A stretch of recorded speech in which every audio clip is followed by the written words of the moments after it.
Welcome in, Deadlock fans. It's Philly, it's Soren, and it's the DSE Division 2 lower bracket round 3 match between the Spellslingers and the Baroness Ballers. Soren, it's a knockout match, and we have a new patch to handle tonight, too. Yeah, so not a whole lot of prep time coming in for these teams. It genuinely was a minor patch this time instead of Yoshida coming in and saying, minor patch, we're going to introduce a whole new objective and like five other things and update three-quarters of the heroes in the game. No, this really was a shorter list of changes, but that said, it still does shake up a lot of the top tier heroes in the meta at the moment, so both these teams will have not a whole lot of time to adjust to that tonight. Yeah, and you and I know we've been texting, we've been talking in the green room about some of these changes, and we won't bore you with some of the numbers, but there were definitely some winners and definitely some losers. I'm looking at Silver and Victor being some of the winners from this minor update. Yeah, Silver's ultimate got cut down, I believe, from 80 to 60 seconds. So it gives her a lot more uptime when you're roaming around the map. You want to have your ultimate as often as possible. Victor's sort of similar thing. We had the recent global ult cooldown nerfs. Everybody's ult got a longer cooldown, and then they basically just reverted that change for Victor only and took him back to his old number of 240. So still, was that 4 minutes to get your Victor ult back? But that does make him slightly better, again, for the uptime and when you want to take these fights. So maybe we'll be breaking some walls again. Who knows? A refresher online. But the big thing for me, as I'm looking through the objectives, is the Rift Troopers, right? These shadowy sides of our beloved characters in the Cursed Apple got a heck of a lot stronger. Do you think the wave cleared, right? Because the resistances have increased. Is our team's going to be playing around that? Maybe a little bit. It definitely means that when you win those contested rifts, that you get actually something more of a buff. It felt like those troopers were really only good if the other team didn't contest them at all. And so it's like, well, obviously if you don't catch a wave, then you're going to lose structures anyway. But this means that it might actually take a little bit to clear them, especially if you have something like a Rim buffing them up, especially if you've got a heroic aura making them faster and do more damage. So we could see those slightly more popular, but also the heroes that can clear those waves faster going to be more popular. So previously, we were seeing a lot of things like Paradox, Holiday, and Furnace, and I think all those are still going to be quite good, especially in Furnace, who was one of the top meta heroes before and did not get touched at all in this patch. So I expect him to go very highly once we get into the draft later on. Yeah, and especially as we were looking through the rosters for both of these teams, a lot of great Infernus players and a lot of great Paradox players too. So I would imagine both of those heroes would be prioritized in the draft. Drifter, you know how I feel about him, Soren. They got a little nerf this time. Do you think that, the vampire's days are done, or maybe has a chance in this? I think it's going to be a lot rougher for him out in the Cursed Apple. I mean, he kind of got the worst end of the stick here. Pocket, slap on the wrist. Shiv remains to be seen, but he seems to come back no matter what. Billy, that's nothing. Drifter shoved into a locker. You're gone. We don't want to see you anymore. So he was just starting to come back into the meta, but probably not going to be as likely to be seen here tonight, especially because as I'm looking through some of the rosters, there's not a whole lot of carry players, especially for Baroness Ballers, so we're not likely to get into like your second, third string sort of carries in this match. I expect to see some of the top ones, and then the rest we're looking more towards the early game side of things with the Spirit Nukers and general like team fight value sort of heroes. Okay. And I love to see it. This is where the Division 2 is so great, right? It's a mix of like personal preference as well as meta, and then it's this beautiful mesh of how these team compositions come together. But I want to talk a little bit more about the team, Soren. Let's see how they've got here, because this is the lower round 3, so it's been a journey for both of these squads. Yeah, and you notice the bracket isn't completely updated here. And spoilers, I guess, but Spellslingers did overcome the corner campers down in round 2, so they're up here against Baroness Ballers now, so just waiting on a couple of those updates. But both these teams have done very well to get here in the first place. You look at Spellslingers' journey through the bracket. Started off rough with a loss 2-0 to the number 9 seed, but then they had to overcome No Joke Lad and the corner campers, the number 3 and number 5 seed respectively, to get here. And Baroness Ballers, very similar story. They started out on a positive note, beating the corner campers. And then they also overcame the number 4 seed in Spirit Earn Here, who I know from casting them are a very impressive team. Yeah. So they've done, both these teams kind of punching up against these big teams, and now they get to go against each other and find out which of them is the bigger dark horse. So, yeah, the true test, and maybe they'll ride that momentum all the way to the grand finals. And folks, if you haven't heard already, we have a huge playoff weekend coming up for you on Saturday and Sunday. We've got every caster in the building up and ready to bring you every division matchup from Premier to Division 4 to try to get us all the way to the grand finals, which we'll show you next week. So keep that button on Twitch for the Death Slam events. You want to tune into all of the matches we've got. This one sure to go the distance, you feel. I mean, Spellslinger, usually you see that on Geist. Do you feel like we might see that item on a couple other players moving into this? It's possible. It's a decent item on a lot of heroes right now, but also just every time that I cast a team with some sort of reference to the game in their name, it never happens. Like, I'm thinking of random examples. The Bebop backdoor, they never pick Bebop, they never go for the split push. Spellslingers, they never pick it up. Cheat Death, they never pick it up. Like, everybody just doesn't pick it. If Baroness Ballers don't pick Doorman this game and Spellslingers don't get Spellslinger, it's part of the script. I'm throwing in my hat, Sora. We got to get these names changed. I don't know what's going on here. But I absolutely love it. Let me check to see. I believe we might have the draft ready just because these teams, it is a lower bracket round. They're taking their time with it. And yes, Kashi will bring us to the P's and B's. You mentioned the Infernus. You feel like that one's going to be banned first. It will be the Pocket. That seems to be the natural no matter where you go. I don't expect to see Infernus first banned, but I do expect one of these teams to pick him up fairly early once we get into the picks. Pocket, I feel like they're kind of dropping a little bit. We haven't seen as many dominant Pocket games as we used to. He's kind of gotten steadily, slightly nerfed, slightly nerfed, slightly nerfed. Even just 1 second of affliction duration coming in today's patches. You taste the music? Teams are starting to learn how to play around them, but will be gone anyway, as well as the Shiv. So both the characters, it seems, not willing to be dealt with despite the nerfs. And Billy will also come in, who again didn't get that much of a change, just a little bit of scaling off of the Rising Ram. So strong first pick for them.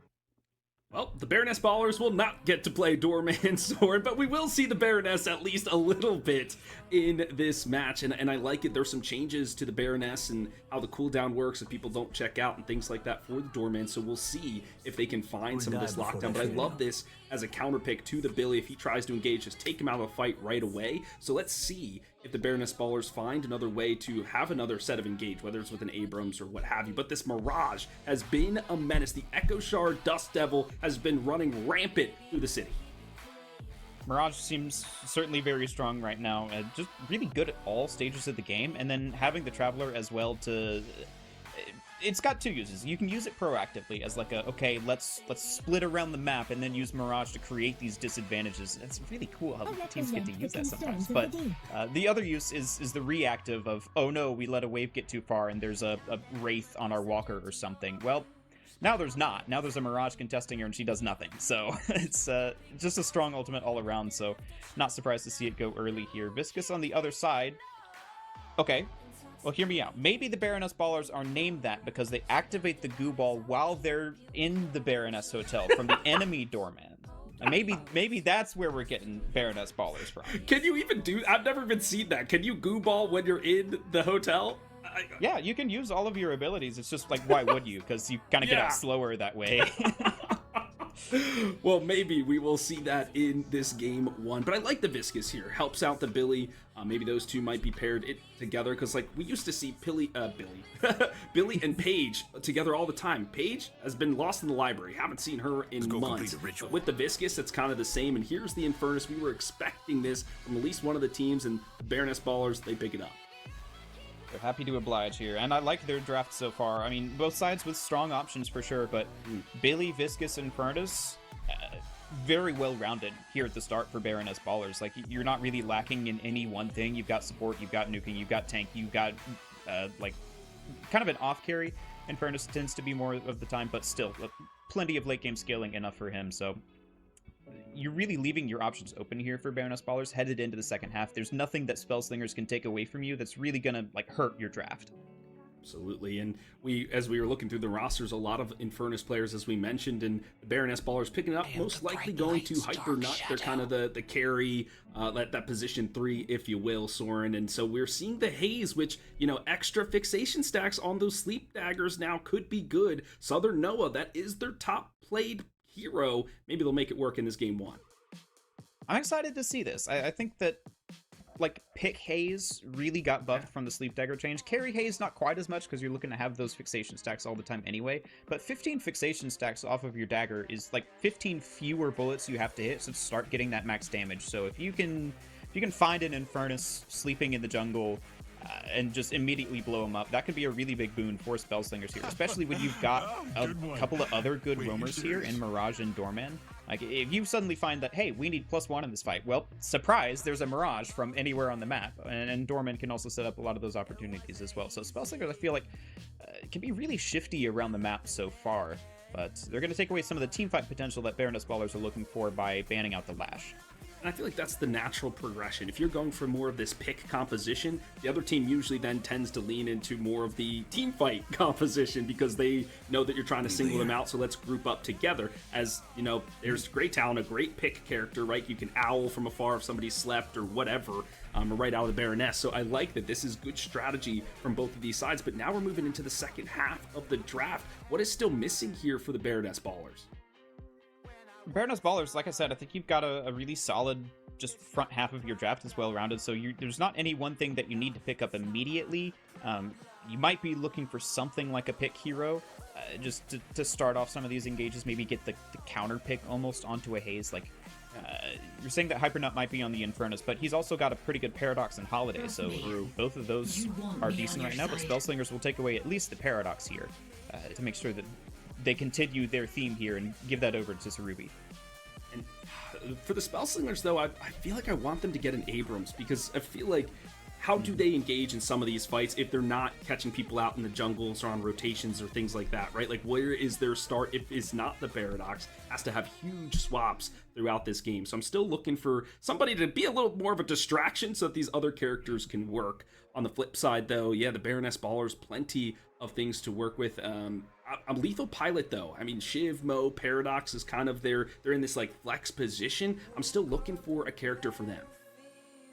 Yeah, Shiv, obviously banned out and Paradox taken, so their top 3 heroes, I mean, you're not really thinking Mo in most of these situations for Baroness ballers, so Lethal Pilot's going to be on something a little less comfortable, but they will pick up the Venator instead, and I guess that's your main carry option if you want to go late game with this. Let the Infernus tempo out the early game and let the Venator get fed. That's a really strong option here for Baroness ballers, but I think you're right that Spellslingers need a bit of frontline going on here, because even though Doorman sometimes picks up cheat death and all of these different things to survive for infinity, there's still not really a frontline for Spellslingers so far. It's just a bunch of squishies, and so I do hope that they pick up some of that to get some staying power in these fights, because right now, if they get into a fight and they don't immediately have impact, they're going to really peter out fast. Yeah, that was kind of what I was thinking. Maybe a silver, right? With that, as soon as they get that ultimate spike in that early game, and especially with the lower cooldown now, they can get it every minute and just kind of hop to it. And I think that might be good, right? Get that extra front line to it, but kind of couples with your pick as well. And especially with the big blue being taken on the other side, I really like the way the Baroness ballers are compiling their draft here. There's a lot of circles going on. Yeah, and that's a comfort pick as well for Rensega. Baroness ballers have been able to pick meta, take away from the enemy team, and play comfort. This draft is just working out insanely well for them so far. Absolutely. So we still have a few more picks for the Spellslingers. We've kind of whittled it down here, right, to maybe the silver, no longer the Abrams, maybe the Mountain Krill, but I feel like that's too invested into the early game. But let's think about the lanes themselves, Soren, right? As you see these kind of paired out, looks like there's a couple people, maybe Doorman, Paradox mid, and then Haze and Mirage on the other side. So what are characters that are going to pair with those two players? And I feel like it's not as much about the pairings as just the raw laning potential of a lot of these characters. If you've got an early game draft, it really does start into lanes in this current meta. We see that a lot with these compositions. You need to be starting with good lanes. So Ivy, I suppose, will do some of that. Ivy's typically helps out a little bit more in the post-landing stage, using the flight to get around quickly, and combined with the Mirage, this is a lot of macro pressure that the Spellslingers are exhibiting, but I do want them to pick up somebody who can really just start off the lane well, and give them the early advantage where they can really play in the enemy jungle the entire time without having to worry about the eco so much. Yeah, I like their ability to rotate around the map, be very flexible, maybe reactive. They can go for earned deliveries and things like that. But Rift, that's the main concern for me, right? How are they going to engage in some of these fights, or maybe mid boss even? How are they going to contest? I like the Ivy there for the great stone form to kind of just drop right in, kind of stun people up as they're going for the punches and whatnot. But still very suspect, and they go for the Yamato. That's a character I feel like I haven't seen in a while. But this fits the bill of what we were saying. Yamato, very strong in lane, maybe the most archetypical hero in Deadlock for doing a snowball. You start in lane, and you just stay ahead the entire game, and if you fall off, well, that's kind of it. So Yamato very much plays into the Spellslingers game plan here, and can act as some of that front line. Now, I do think Spellslingers mid-boss contest is actually really, really good. You've got Haze is probably the weakest one for that, and she's still got Sleep Dagger. You've got Doorman to cart people away, Mirage with the infinite Dust Devils, Paradox bombs and swaps, Ivy's Stone Form, now Yamato Shadow's transformation for Unstoppable. Like, this is actually a really dangerous crystal taking sort of comp, but as you said, now that Urn isn't the big melee brawl all on one spot sort of thing, you got to play in a larger area. I do worry about those fights specifically for Spellslingers, whereas Baroness Ballers have plenty of tools to be able to engage in a fight like that with ease.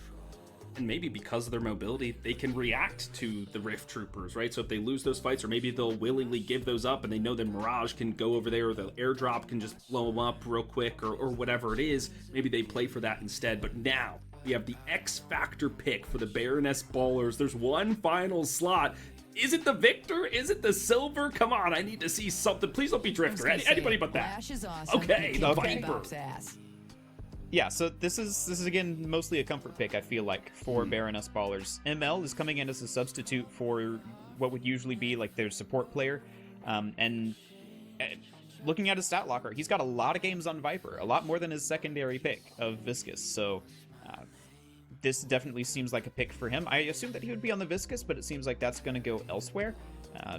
But no matter how you put it, Baroness Ballers have ended up with a really nice draft, and they're certainly not out of tempoing this game for themselves with, tanky frontline that has CC, and then 2 off-carry picks that are really able to play aggressively if they get ahead. So Spellslingers have a definite game plan, but not much to fall back on if it doesn't work, whereas Baroness Ballers feels like are strong at every stage of the game and can really play this however they choose to and however ends up being easiest once we get into the game. Ease of execution. Sometimes in these knockout rounds, Soren, that is where you have to rest your laurels, right? Can we just accomplish the goal in general?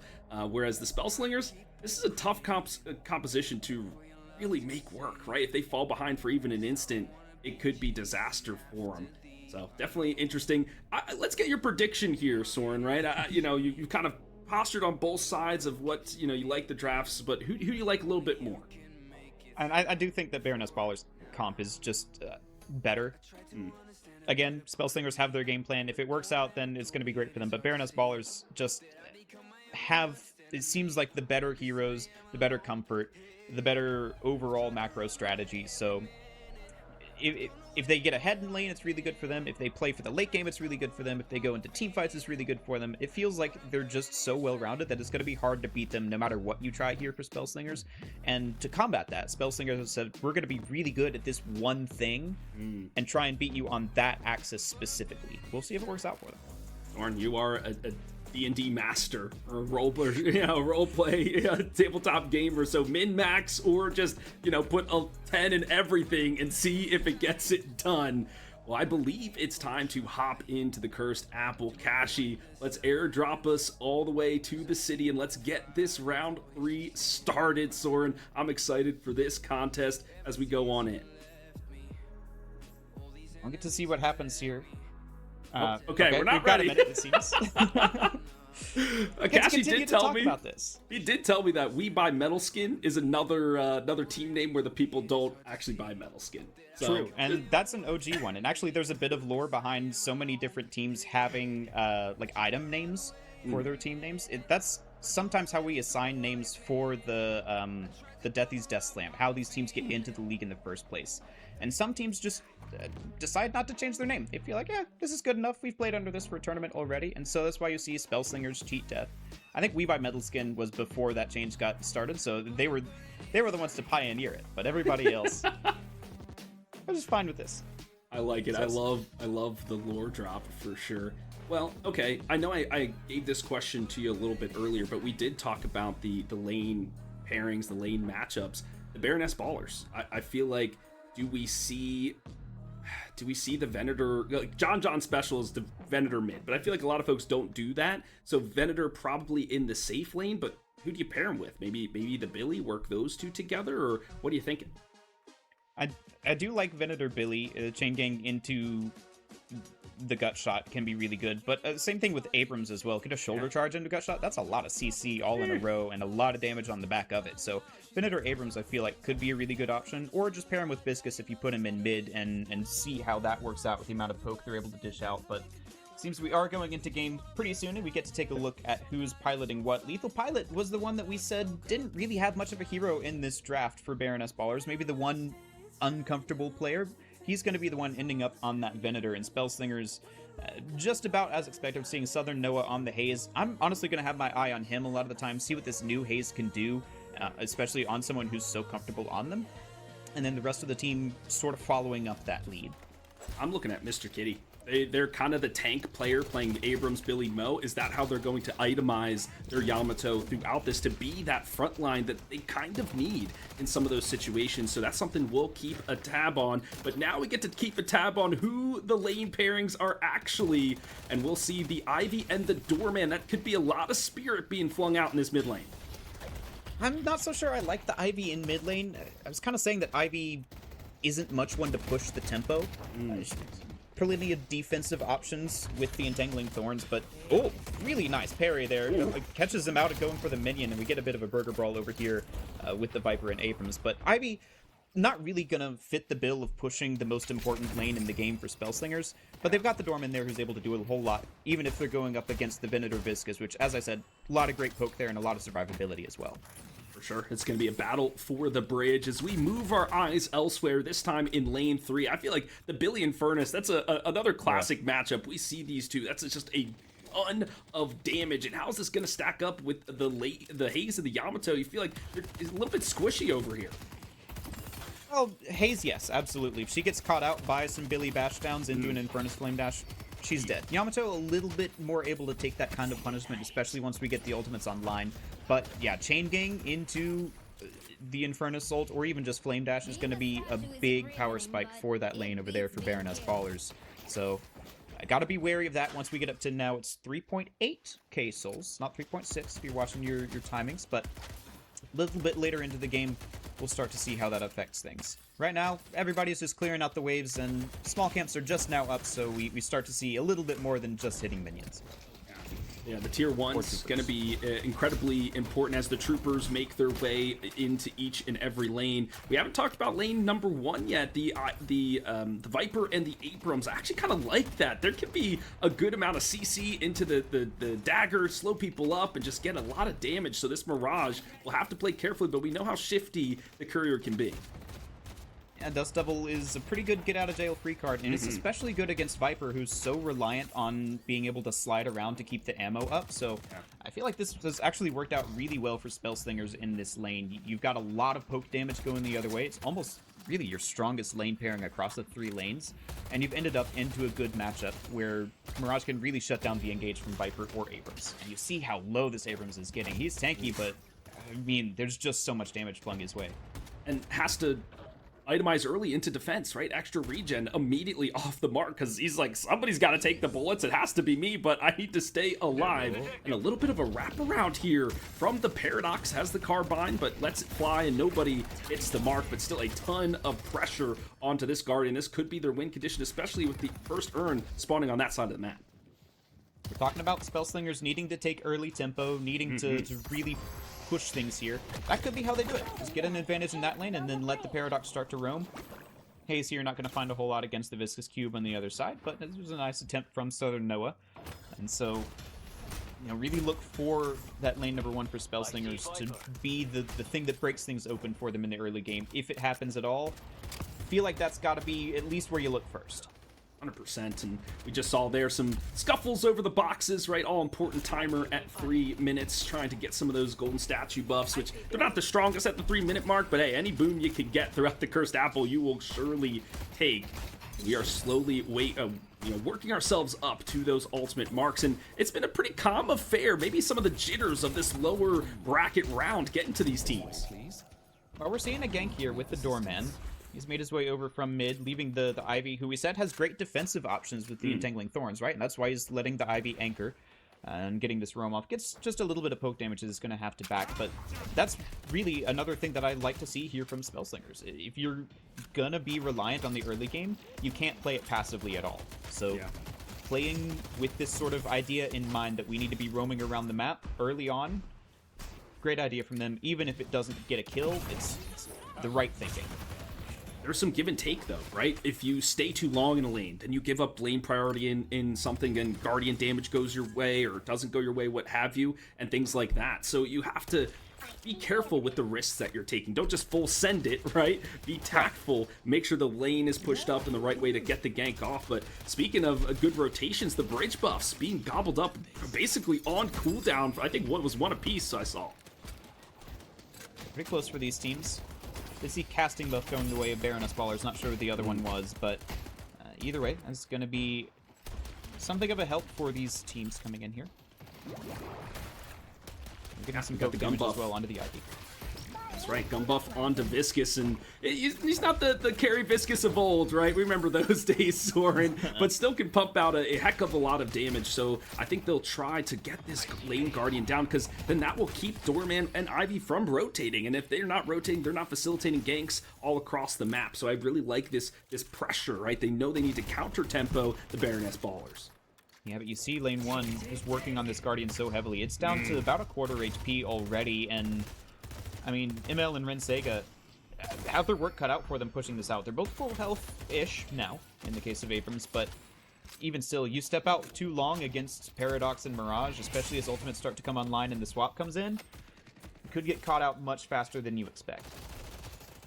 I'm seeing a lot of those regen items for the side of Mr. Kitty, so if they dive in, they don't care how low they'll get. They'll just punch you and heal right back up. A rusted barrel, I spy too, Sword. You know, that's my favorite tier 1 item because nobody would buy it, but we have a swap on our hands, and the Viper placed out of position, but can easily slither back under cover of the Guardian. That's one all down, but nobody to follow. Not quite sure what happened to the Dust Devil there. It looks like it was used and maybe lifted Viper for about half a second, but not as much as what felt like it should be. But still, that is going to be enough pressure for them to take down that left side Guardian, and Baroness Ballers trying to equalize over here in mid, but not quite going to see the goo ball in the hotel this time. Oh, we do! We do! There it is! The Baroness Baller! Gashi, clip that. We got to post that on Twitch. No way. They use it in the nick of time, but can they get something else out of it, or is it just a means of escape? So low is Judd, and they'll be able to roll out of this engagement, but not quite. It's Cherubi who secures the kill. All right, it didn't work out that time, but you can keep doing it. Keep doing it throughout the game, see if it works later on. But after a little bit of excitement, it will be the Venator up here taking this Guardian with the help of the friendly blue man at his side. And so the Guardian's equalized up now, and you can let Venator start to farm a little bit more if you're Baroness Ballers, and Spellslingers gonna probably use that time to start roaming out. See Viper hanging around this Mirage. I'm not sure that's the matchup she's looking for, but now lane 3 is the only one in full contest with both Guardians, and you see Spellslingers immediately target there. Oh yeah, they're bringing the numbers, the Paradox charging in with the reinforcements, and Billy, not a green item in sight. He could be very squishy at this moment and will be bursted down. It's Cherubi who nets themselves another kill. 5 members of Spellslingers are in this lane. This is overwhelming pressure, and Venator, I mean, while he's in the mid lane, he's not got a Guardian to push. It's too early for walkers. I feel like he should be maybe trying for some of these Cinder steals, but with the amount of rotation speed that Spellslingers have, anything is risky at this point, and this is likely to be a second Guardian very quickly here. As long as they can keep their health bars up here, so Ruby taking a lot of damage on that one. For sure, but picked up the trophy collector, and with those 2 kills back to back, that's some extra stacks in their pocket, which I'm sure a long way for this Paradox, which to me seems to almost be like a position 3, right? Doing a lot of damage, and they'll need this Paradox to be pumping throughout this game, but it's okay. Back into lane 3, the chain gang has been rattled out. It's hooked in a big one. The Yamato, a few more shots to put him 6 feet under, and there we go around the corner. Mr. Kitty has been felled. All right, we said that Spellslingers brought the numbers, but then they went out and Baroness Ballers kept going, and they weren't really pressured very much on their other lanes. So now you see Venator rotated into a nice comfy side lane where he can have a Guardian to pressure. And keeping the mid lane nice and pushed up as well. So Baroness Ballers have just fully pulled ahead off of that. Though with the counter kill coming in now, Spellslingers might find their Guardian after all. Inevitability coming in for them, but took a bit longer than they wanted to. I mean, at this point, their resistances are like -50 or whatever. It's Swiss cheese out there, and so too is the health bar up the Haze Southern. Noah's got to dip, dodge, and duck out of there. Good movement from them up and over. The Rising Ram catches them on the back end, and the beatdown gets the kill. But on the flip side, the goo ball has been splattered into itty-bitty pieces. Trades across the board, and Spellslingers, I feel like, are not too happy with that one, but they did at least get the Guardian for it. So it's Guardian plus a kill versus a kill. So yeah, I guess you take what you can get. And now the urn has spawned, and that's going to be a tool for Baroness Ballers to probably put towards their carries money banks, and Spellslingers to force something to happen. Oh, the shoulder charge. I think they're the ones who most need that, and right now we're seeing a fight come out, and Sarubi, look at the worst for wear, but gets a double parry. What? Oh my gosh, no way they survived this. Abrams is on the chase, siphoning the life, and will suck the blood right out of him. I thought he was an Anoxian, not a vampire, but he sure does get the kill. This urn, though, Soren, has yet to be contested, even though the Baroness Ballers have the numbers. Everyone's just too busy right now, it feels like. Chuck will eventually manage to finish that one off. Not sure that's Joe Chuck, but hey, he's on Dorman nevertheless. But there we go. We will see ML pick that one up.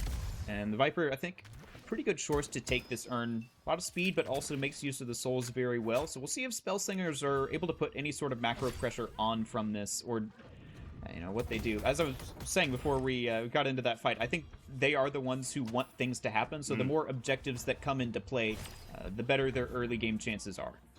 Well, this could be a chance for both teams to fight. The Doorman posturing on the drop-off zone. Will a score happen for the Baroness Ballers and kind of get them up to speed in terms of souls? We haven't really talked about it because the souls have been kind of even, but that is a deposit for the Baroness Ballers. But I believe a chunk of the souls went the way of the Spellslingers. You still have to secure those, all things considered. And look at this, a tidal wave of gold now on this right-hand side.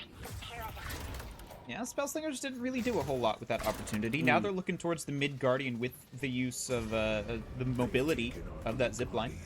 And they will be able to take that one down. So now 5 Guardians off of the board, and Mirage split pushing nicely against the Venator. Lethal Pilot's under a bit of pressure here, but has the Walker resistances and a Viper to back him up. So Spellslingers, I feel like, just going to take what they've gotten so far. I was looking at the souls, right? It's 10k for Lethal Pilot, 10k for Slidebug, so those two are evenly matched. I figured Slide would be a little bit ahead and might be about to go down. Yes, Slidebug squished into the dirt. No more insects on the map as the rift has opened, this time on the right side of the map. Yeah, and that's a Mirage not in this fight, but also 2 carries gone for Baroness Ballers. So Spellslingers with a little bit of time here, but they've got to stay safe in this one. Dorman opens things up.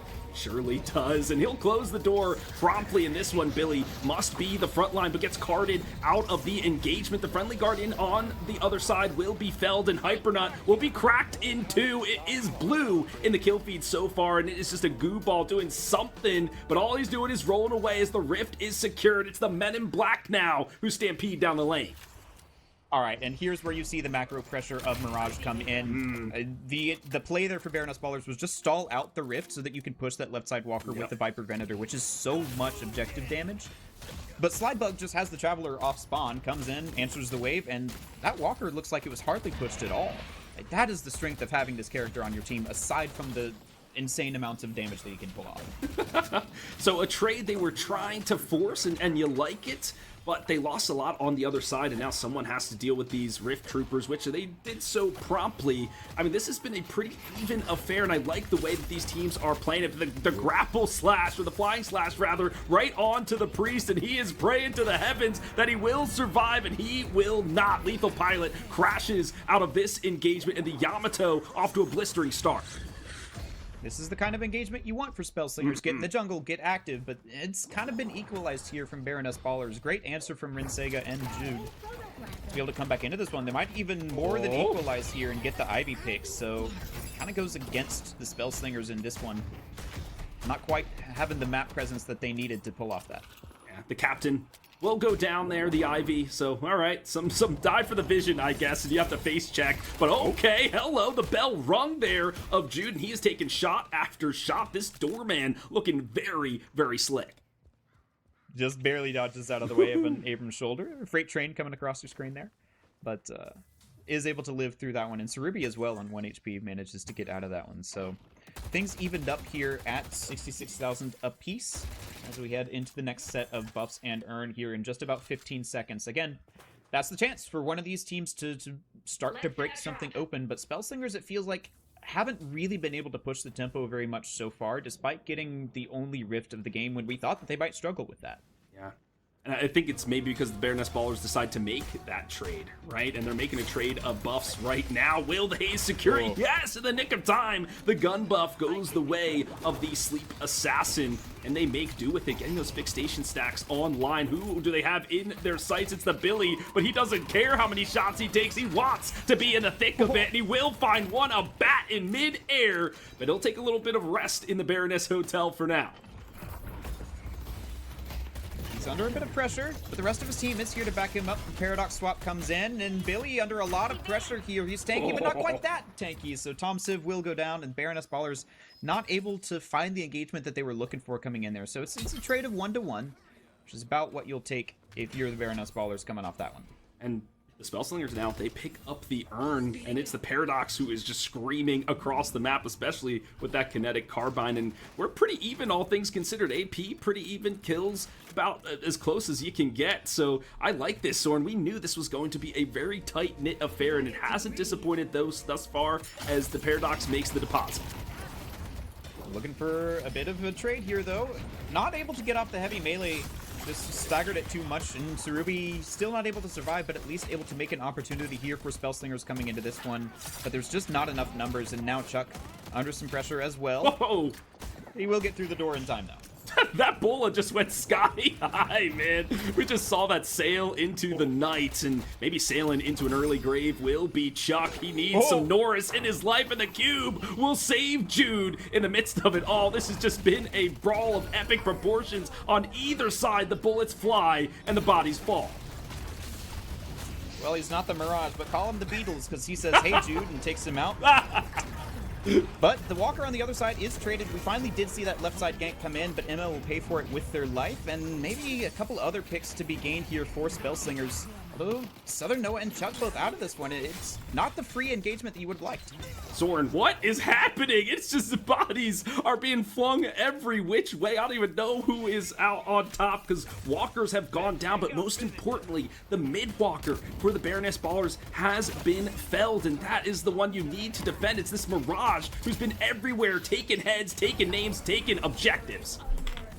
And he's able to take down the enemy carry there. Doesn't have the Traveler, so it's going to have to be Southern Noah who comes in here to answer the third lane, which the Billy was pushing up. But overall, I think things work out there for the Spellslingers. You're able to set behind the Venator, who was pretty dangerous there on 18,000, only matched by Slidebug on the other side. So you take out the enemy carry, and yours stays alive. You tend to think that that goes your way, but it's still pretty close, and Spellslingers looking to force a mid-boss here. We talked about how dangerous their mid-boss was securing, Baroness Baller's going to have a game plan coming in here and only have one ult to do it with. Oh no, but it is the seismic impact, which could be huge as the Abrams first in the pit, but he's locked away. The big blue beast can't get into this one, but the rest of the team survives and they help him out. 2 rejuves go the way of the golden side. The Baroness Ballers now looking for some rebuttal kills. They will get the parry onto the haze and they'll take her out of the fight. 1 rejuve credit will be utilized, but now it is full on chaos in the pit. ML is here though and is dishing the damage.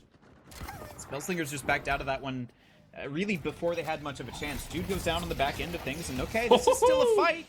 Both Billy and Infernus down to 1 HP up against the Mirage and Dorman. This is the re-engage coming in for Spellslingers against the low HP of Baroness Ballers, but so far not able to find more than just the Viscous. But here we go. Abrams now down low, and Spellslingers kind of find what they were hoping for in that one, but it takes longer than they'd like, and they don't come out of it with any rejuves. Soren, we were questioning whether the Spellslingers would have the gas in the tank for some of these drawn-out engagements, and they showed us they do in that fight. And that's because I think of some of the souls that they've allocated across the board. Do they come away with any rejuve credits? No, but they kill the Booger Man, and they get some souls in their pockets anyway, and that's why they have this 3k lead that you're seeing now. So still, as close as it gets, folks. Do not look away for even an instant. Still very close, but you do tend to favor Baroness Ballers as this game goes longer. All they need is like one decisive fight around a rift into a mid-boss, which I will say, that is one other thing that works out for Spellslingers. There's now no opportunity for Baroness Ballers to take the mid-boss off of a one fight in the next couple minutes, but still plenty else on the map that they can use, and it seems like they're trying to get on this Paradox here, but there's a lot of members hanging around for both sides. This is quite a predicament because Urn is about to spawn, right, at 5 seconds, and so too is the Rift. So now this is the decision tree for both of these teams. Do I go left? Do I go right? Do we try to all contest one side and roll to the other? And the buffs have spawned. It's just a neutral objective after neutral objective. But so far, looks like the Baroness Ballers have some lane cleanup to do, but they have that Urn side pretty covered. Yeah, they might be late to the Rift here coming in. It's going to have to be Viper and Abrams to contest it, and Viscous. Okay, we're getting the ultimate Viscous rollout here with the Urn. I saw how quickly he was going across the map. There's some pretty insane tech you can do now that you're not silenced at all. But Baroness Ballers, it seems, will get in here to this Rift fight. Never mind, it's too late.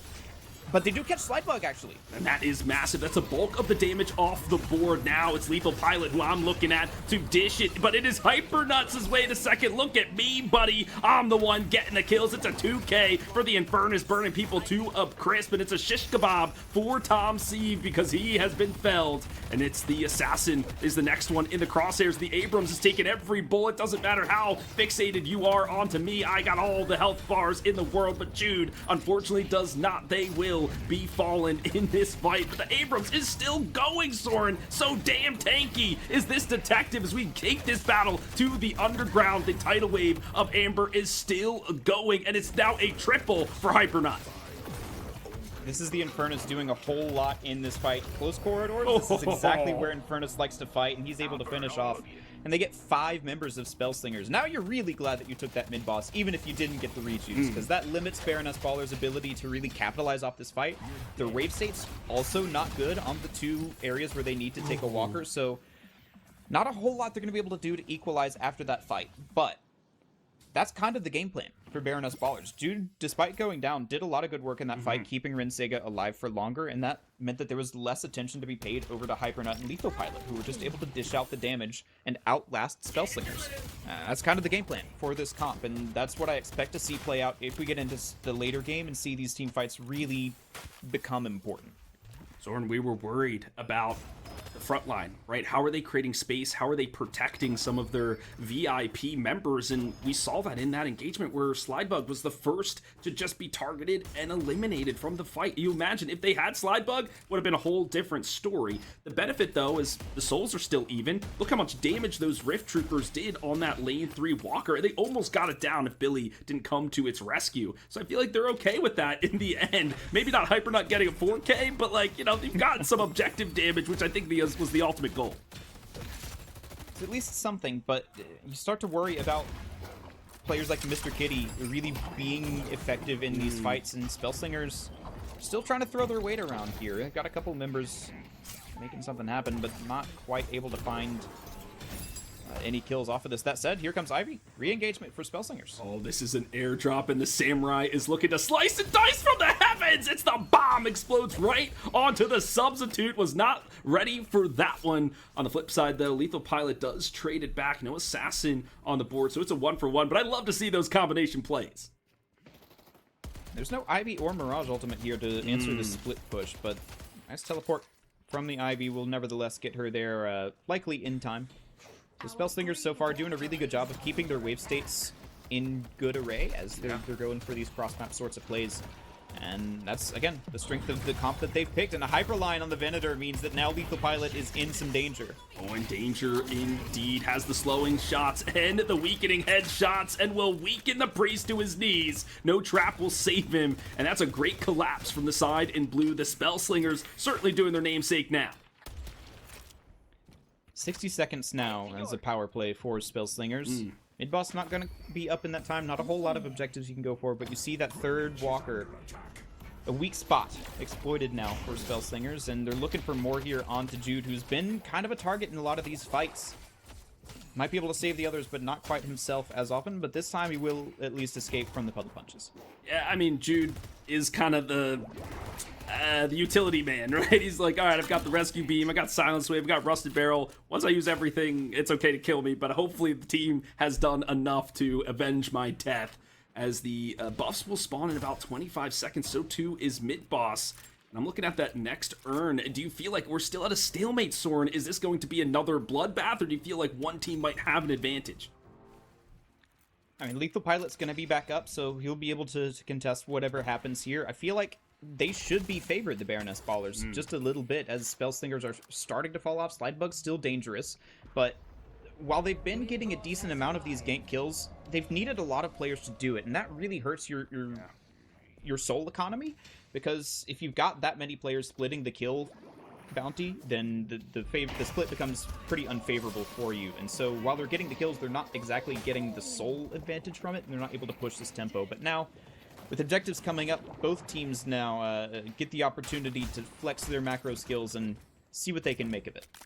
Another double up of those objectives, as you said, Soren, but no Traveler and no Paradoxical swap, which I feel like at this point is tier 3 and just swap everybody into a good engagement, and they really need Cherubi in these fights. And right now, it will be the Baroness Ballers who have gathered around for the ritual known as the Urn, and deposit easy for the Billy as he bats those souls into his pocket. The Spellslingers, they know if they don't get a pick, there's no way into these fights. The Baroness Ballers, it feels like just completely better here. Spellslingers, though, are going to look for the mid-boss. Baroness Ballers convert on the Rift, and now they get to come in for the contest. This is going to be a full 6-on-6. Oh no, this is a scary situation. Spooky indeed. The wall laid down just in defense. Can they secure the Boogerman in time? Yes, they will go down, but the rejuve credits is the ultimate goal. Now the tidal wave of gold goes in. It's a lot of bells on the point, and there's the cart, and it's all three go the way of the Spellslingers, as you predicted, Soren. A great secure for the side in blue, but can they get out of dodge? They've taken down one, and the rest of the team is now scurrying for their life, leaving Billy in the balance. A lot of low health bars on Baroness Ballers. Hypernut, the only one really with health, and I don't think there's a whole lot Infernus can do to 1v6 in this situation. Will manage to get out 2 rejuve crystals, actually. Hypernut putting in good work this fight, but Spellslingers come away with that one with the kind of fight that they needed. They gave up Rift for it, so again, while they're getting the kills, they're not pulling far ahead in the souls, which means that next fight is not that much worse for Baroness Ballers, especially with 2 of the rejuves out and only 1 extra life for Spellslingers, so Spellslingers, it feels like, have been like just scraping by on these wins. Soren, you know, we talked at the top of the show how the Rift Troopers, we felt like, you know, with the buffs, they might be harder to take down, do more damage. They had a huge Rift Wave and barely a tickle onto that base Guardian. I feel like if you make that trade, you should get something more for it. So maybe the Troopers need something extra. I don't know. They just don't get enough done for my liking, but getting a lot done here is Cherubi, just taking the focus fire of 3 different members and allowing his team to get the walker down. He'll utilize the last rejuve crystal, but for perfect advantage points. Now all the walkers have been slain. This is great. They can't lose anything more though. I don't know how much I like that play, honestly. Spellslingers kind of feel like that was your moment if anything. You've got one rejuve, you just took a fight, but Sarubi caught away from the team, and yeah, they get a walker off of it. That's not nothing for sure, and you're ahead about 9,000 souls at this point, but Baroness Ballers still have a 31k Venator and a 28k Infernus to be able to take a lot of these fights. And your opportunities for picks are getting slim, although Tom Civ certainly seems to want to offer one up on a platter there. They're not able to capitalize because of a good metal skin. we like that name. Buy metal skin. It's good. But hey, actually, Soren, you make a really fantastic observation, and I'm looking on the other side in terms of the soul allocation for Spellslingers. Everybody's kind of equal, which, you know, I like that, but also I don't like that at the same time, because that means nobody has really hit their power spikes. We thank Kashi, our producer and observer today, bring up the scoreboard, just showing the differences in kills, but the AP is what I'm looking at, and that's basically as even as it gets. In total, nobody hitting their max boons yet at 48,000. That'll come later on. Only about 29 minutes in, so both teams still working on getting their carries up to full online status, but I do like that Slidebug for Spellslingers has been given the most farm, and even if he's not that far ahead of the rest of the team, he's still been the major damage threat in a lot of these fights for the Spellslingers, so they're really going to be relying on him to continue to do that as we get later into the game, assisted, of course, by the amount of CC that Spellslingers can bring to bear against someone like this Viper in ML. So the two walkers remaining for Spellslingers are going to be a boon for them, kind of keep Lethal Pilot and Hypernut in check as far as how many items they can buy. You see max slots on a lot of the Baroness Ballers players right now, whereas Spellslingers completely free to buy what they want. Soren, is there a player, a hero that you want to see more from, right? Like the Viper or this Haze, right? Is there somebody else that needs to make an impact in this game? I feel like if anybody, it's actually Lethal Pilot. Like, while Venator has had the soul lead for a lot of these fights, he's not been getting very active in the kill feed, so... Well, there he is. He's active in the kill feed, just on the wrong side. Yeah, and that's happened a couple of times. Lethal Pilot has just gotten caught out at the tail end of some of these fights, so... Spellslingers know where to put the pressure to find that weak spot. Again, we said Lethal Pilot doesn't quite have the hero that he's most comfortable on, and that seems to be where Spellslingers have decided, all right, that's our target. Call that the fish, at least in traditional sports, right? Somebody who's not as confident on the ball, you target them, you pressure them, and then they make mistakes. And if you're not on a hero that you know well, you don't know how to use their stamina or how far they reach or whatever it is, you can miss your jumps, miss your scales, whatever it is, and then go down. And so that will be a urn turned in for Sharubi, who's been basically the urn carrier this entire time and now takes the leads in soul.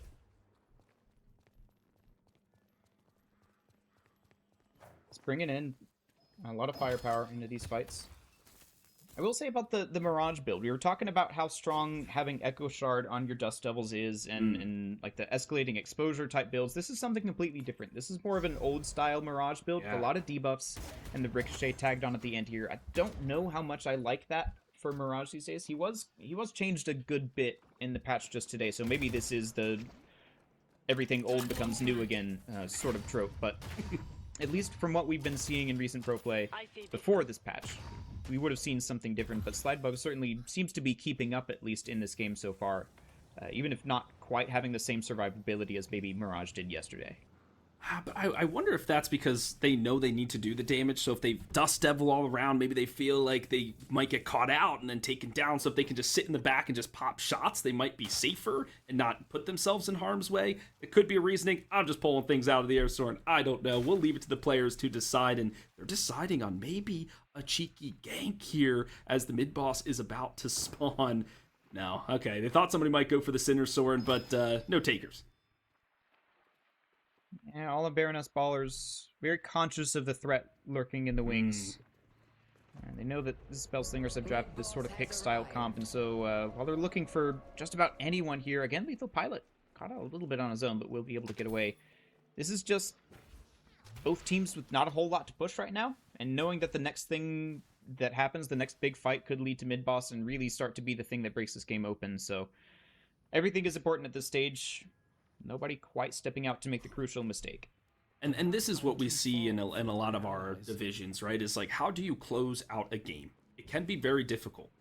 Yes, these teams are on comms and all that jazz, but okay, how do we all make the right decision at the right time and really get something going? So it takes an instant to have a clear, decisive victory, and maybe off the back of this rift, which I feel like this is an earlier side of the rift timing, Soren, might be the way of the Spellslingers, but they pick somebody out. Cherubi is under duress and will be slain in the mid lane. No time wall to save them now, but now caught in the mixer is the Abrams, but that's exactly where they want to be. It's the Baroness Ballers who are showing up and showing out. They find another one, the Yamato, Mr. Kitty, nothing they can do, and from the back lines, the Irodomini will be shot left and right and center, but Hypernut will be the one to pick up the kills. It was patience, but the powder keg blew up in the face of the Spellslingers. This all happens because Chuck and Doodles are off in the side lane trying to secure the rift.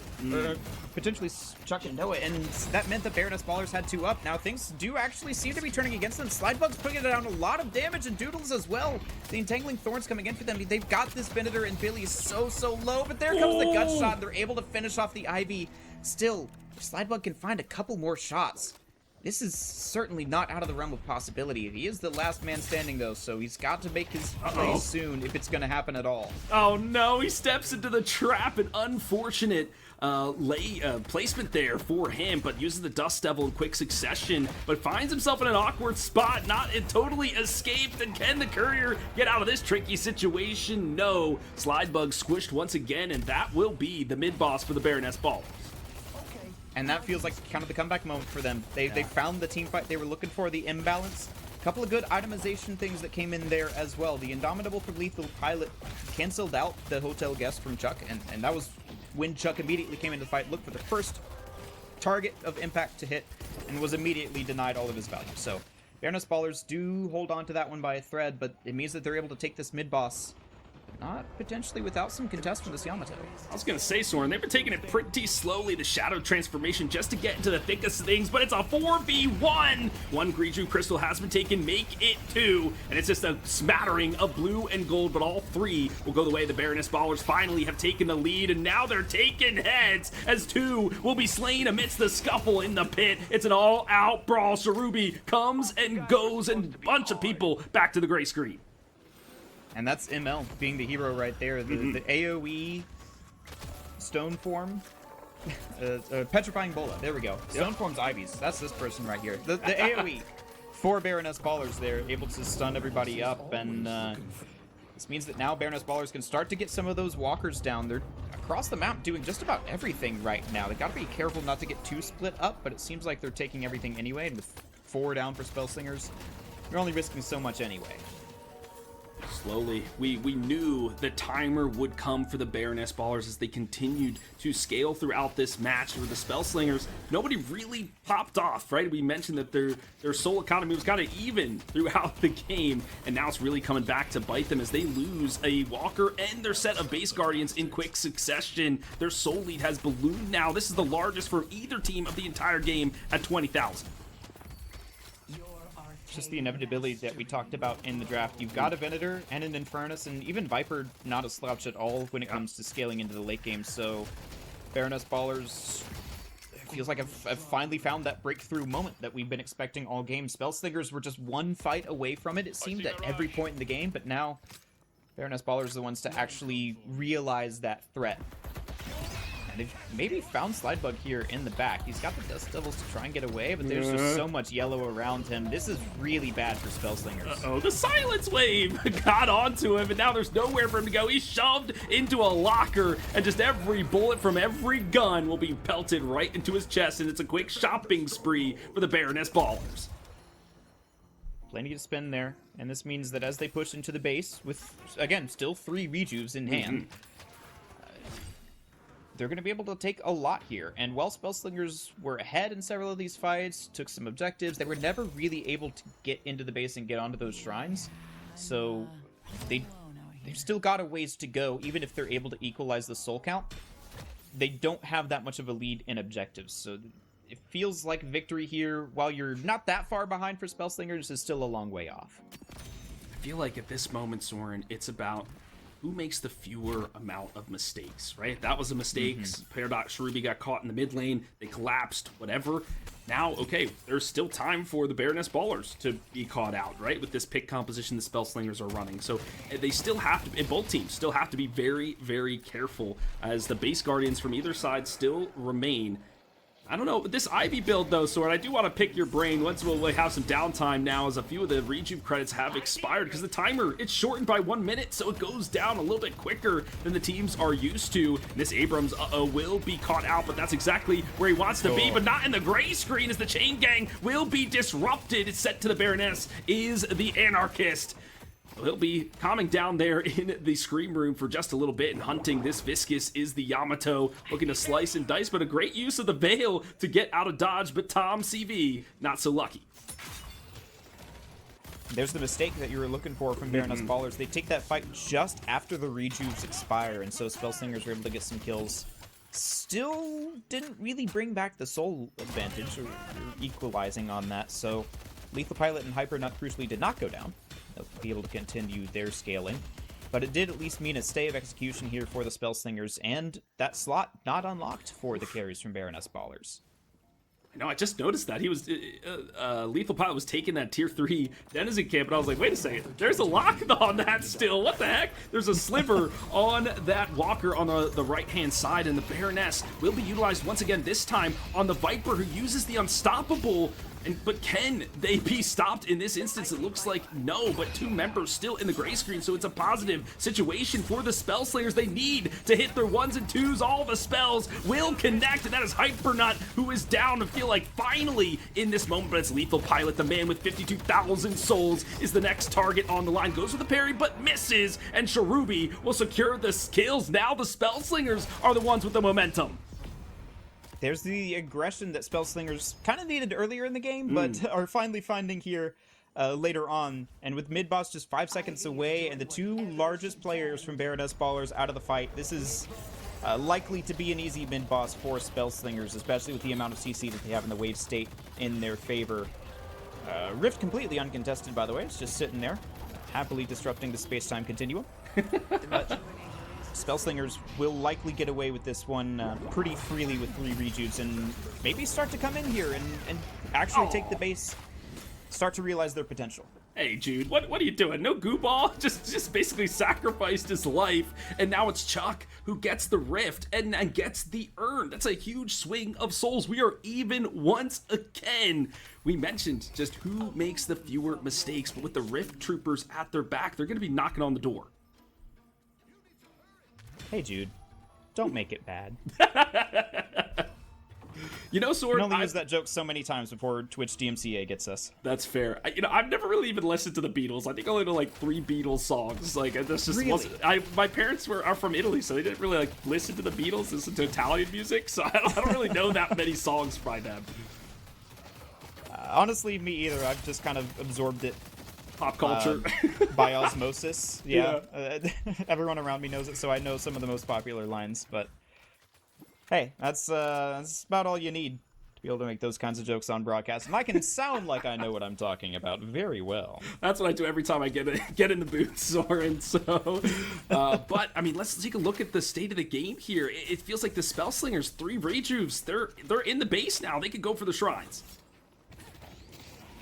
And these shrines will result in permanent advantage as long as they can keep their own ones up. And yeah, still 3 rejuves. Now Baroness Ballers have respawn, so they can start to come in for a fight with all of their ultimates online, but they've got to get through those 3 extra lives from Spellslingers. Here comes the engage. Billy is the first one in, but he's got a lot of pressure coming on toward him.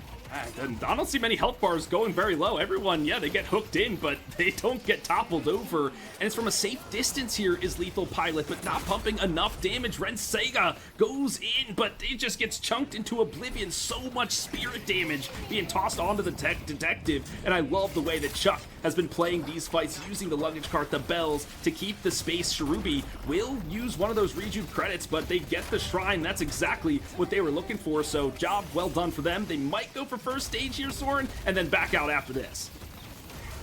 You've still got the rejuves here, so Southern Noah sitting comfortable on 200 HP there as a haze, but I honestly might have preferred to just go ahead and use up the rejuve crystal there, full heal, and keep the pressure on, because Baroness Ballers are still trying to fight this out.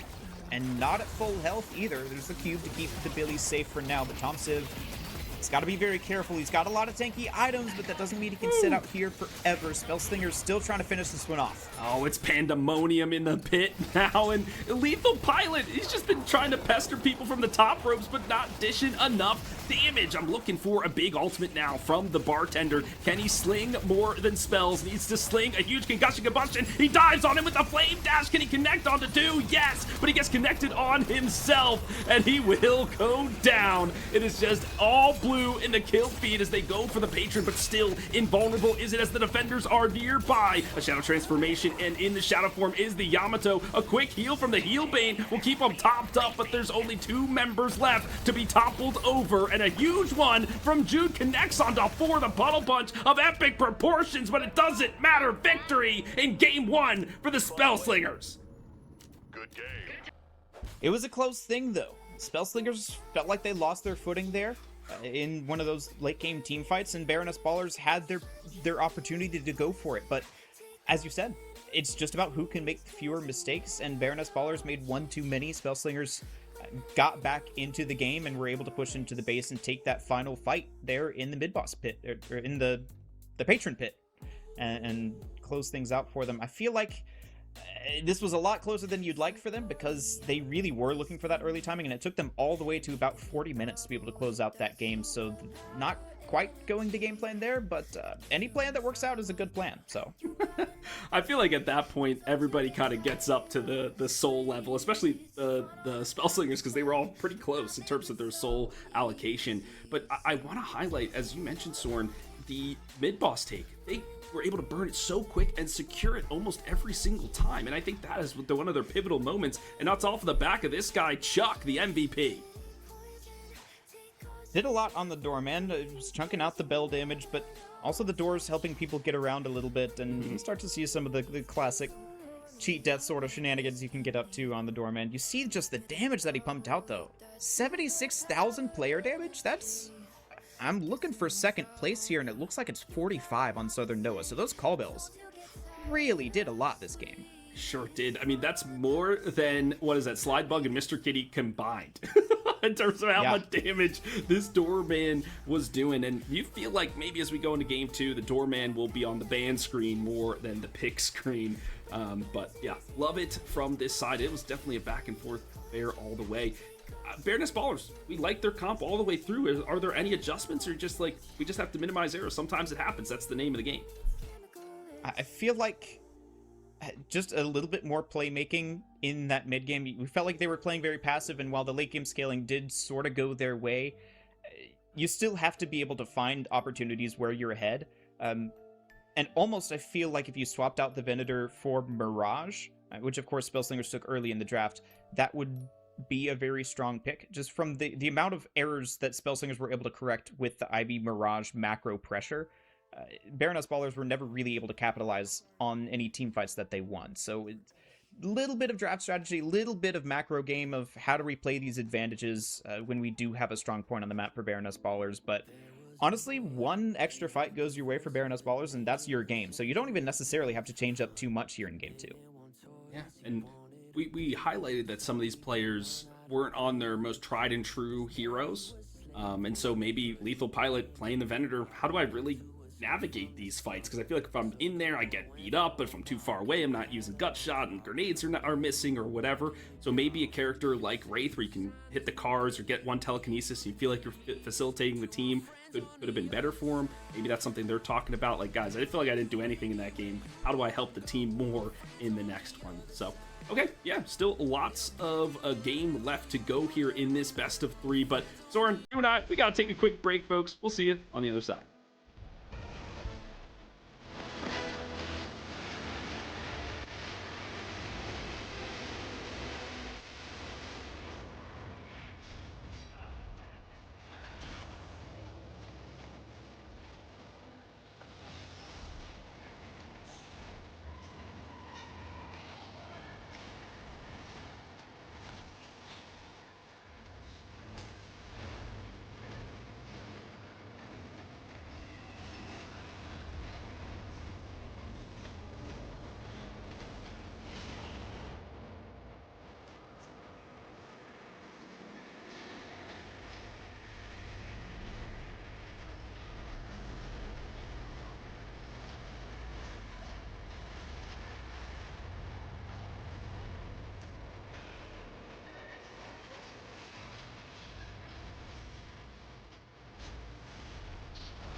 Welcome back, Death Slam fans. Hope you enjoyed some of this Division 2 playoff actions. It's Philly, it's Soren, and Kashi's here too. He's clicking the numbers in the back end. We had a very exciting tug of war in that game 1. I'm expecting more of the same as we roll into game 2. Seems like it. Both these teams have fought hard to get here, but this is the elimination match, so one more loss and Baroness Ballers could find their Cinderella run come to an end shortly. So, Spellslingers looking to make that one happen here, close this out in a 2-0, but that's why game 2 is so important. You know, we could go all the way to match 3. We might be here another 2 hours casting some of the best luck you've ever seen from Division 2. So, we'll just have to see. That's right. And hey, I don't have work tomorrow, Soren, so I'll stay up until 12 a.m. Eastern time. I know you got work tomorrow. I do. So hopefully, we love Deadlock. So if it goes 3, we'll be here for the whole run of it, of course. Spellslingers, they roll into this as the 8th seed, Soren. They were 5-3 across the season. Baroness Ballers, the 12th seed at 4-4. And so, pretty close. Just one win, the difference. And that really is all that makes that difference in seed as well. Do you think we'll see some prioritization differences in terms of the draft, right? We saw Billy and Viscus go pretty high priority. Do you think they'll make some adjustments, or that might be the same opener they'll go with this time around? I feel like the draft was pretty good from Baroness Ballers. You might see a change, potentially with Paradox, or as I was saying towards the end last time, Mirage could be a focus here for either of these teams. But today. it's still really anybody's game if we go back to the same draft that we had in game 1. Given that that game was so close. So we will see the Dorman band come out here first instead of Pocket. And because that was a pretty powerful option for Chuck on the Spellslingers, who will stick with the Shiv band. So now a lot of interesting options around Billy, Mirage, and Furnace, Pocket. A lot of things open for both teams here at the start of this draft. I mean, we predicted this, right? I think the chat predicted it. I think my mom could have predicted it, that Doorman was going to be off with that 76,000 player damage. That's just insane. But yeah, opening up with the Billy once again makes a lot of sense. I feel like the Billy was effective. Had some good chain gangs, had some good rising rams and beatdowns and whatnot.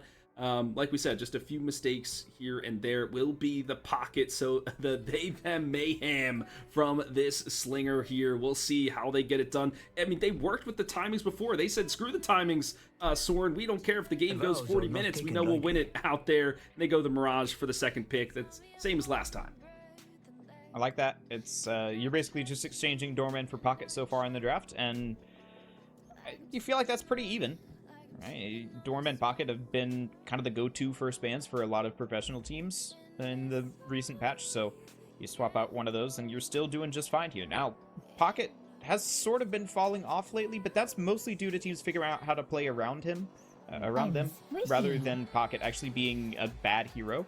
So we'll see if Baroness Ballers have played enough against Pocket to be able to play around something like those afflictions, especially with how grouped up they were wanting to be with the comp previously. We'll stick with the same sort of start here with Billy Viscus. If things play to the same pattern, we'll see Infernus next. What'll it be today? On the Soren. I mean, I can hardly take credit for that one. Like that was just reading the script from last game. And chat, we do not have the drafts ahead of time. Kashi does, that's why he can put up the different the heroes, but we do not see this, so we do not know. Okay, well then maybe not the. I'm hoping it's not the Venator this time, Soren. Maybe go with the Wraith, go Vindicta, go something else. We'll see. But Hayes was the third pick for the side of the Spellslingers. Will we see the Sleepy Assassin again? Maybe see the Holiday. Maybe see the Paradox. Okay, all right, fair enough. Same thing, basically. I don't mind this. We did call out how taking away the Paradox last time maybe forced someone like Lethal Pilot onto something uncomfortable last game for Baroness Ballers. So kind of repeating it here, making sure that they can't have that taken away after the mid-stage bans. Interesting that we'll see a Silver taken out here for Spellslingers, considering that wasn't in the draft at all last game. And maybe that's the adjustment, so they're like, okay, Lethal, maybe you play Silver, because there's some tank, there's some carriness in there, whatever, but take that off the board. I liked it. I mean, I was calling for the Silver last draft to see if that was something they would do. Looks like the Ivy will now be the next one gone. That's more of... I like the Ivy, though. There was an interesting build there. It was very hybrid, right? There was some disarming hex, then there was Tesla bullets and what have you. So it was very all over the place. But the healing Nova and healing Tempo just to kind of round it out with 30k healing. But yeah, 30k healing is nothing to sneeze at. That's a lot for this Ivy to dish out. Okay, here's a theory for you on why the silver ban, actually, because just Okay. when you've got a draft that's this similar to the previous one, you look at which things are different and why that might affect the decision making. So the only thing that's different before the silver ban is pocket for doorman. This is still marginal. This is not like this is why this is happening, but like silver with the bola is got kind of a slowing hex. Pocket's very weak to that and getting bursted down, right? Whereas the previous game, Doorman is very vulnerable to being displaced. So someone like Bebop or Lash is very good against Doorman, just being able to get him away from his doors. So could be why we're seeing the switch up here from Spellslingers, who will continue with the Haze Paradox in the middle of their draft. So potential explanation as to why that's happened. But either way, I like that Baroness Ballers are changing things up to go against what they know the other team can bring to bear. Well, they're changing up in the draft, Soren, not so much, or in the bans, not so much in terms of their picks. We're seeing the Venator again. Kashi, are you sure? Are you sure this is the same one? This is game 2, right? Because I'm seeing deja vu, friend. It's the same exact order, the same exact heroes. There has to be some switch. There has to be something. Here it is. It's the Warden now. I really like this pick. All right, so you're going again with more of a carry squad here. You've got the Warden. Trying to remember who they picked last time in this slot. I believe it was the Abrams. So Abrams not coming in this time. Viper was the last pick before, which could be the same slot as the Warden in this draft, and instead you save your tank or whatever for the final pick here for Baroness Ballers. I'm not quite really sure what the vision is here for Warden, though, because if you're looking at who counters what Spellslingers were looking to do last time, it's not really Warden. You're looking for someone who can have some maneuverability, be able to get away from the ganks and answer the ganks, and be able to help other people with them. Warden is more the person who gets ganked a lot of the time, and Spellslingers will happily capitalize on the Abrams being available this time. I wonder if the Warden, maybe they were lacking damage, right? They were just feeling like in some of these fights they just couldn't secure the kill right away, or maybe they just needed something more. So maybe the Warden provides that. Maybe getting the objectives down quicker when they have those moments of opportunity, the Warden can help them with. So we'll see. It's an adaptation. The Abrams is something we were calling for the Spellslingers last time to be their front line. So instead of maybe the Yamato, they go for the Abrams instead, though Yamato was their last pick. So that could still be an option for him here. No Ivy, though. We'll see. It will be the Lash instead. That's some great team fight now coming out for the Spellslingers.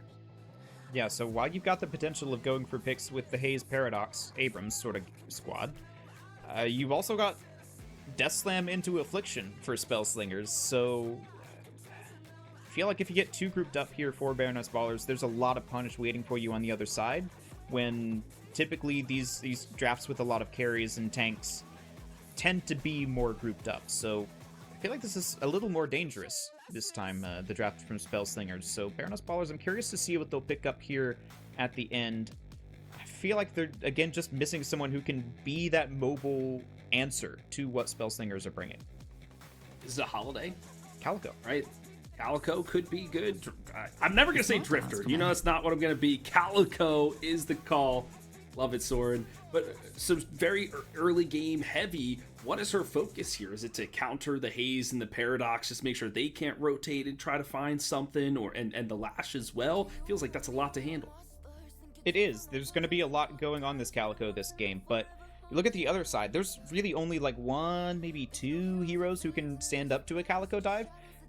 You dive onto a Lash, a Haze, a Paradox, even Mirage a lot of the time, Pocket without his abilities. Like, this Calico can really burst people down. And with Ava being able to get around the map quickly, you can start to answer some of these ganks. You've got the Return to Shadows to dodge something like a Lash Slam or Pocket Affliction, so I really like the Calico pick here from Baroness Ballers. There's a reason I brought it up. This is being a potential pick here for them. But, as you said, there's a lot for them to do. You're almost overstressing that position for them. So, really want to see a good performance out of whoever's going to end up piloting that. Yeah, wasn't on our list, right? As you know, Soren, you do a lot of the research ahead of time, so thank you for that. But seeing the player histories, and we don't see many Calicos on our list.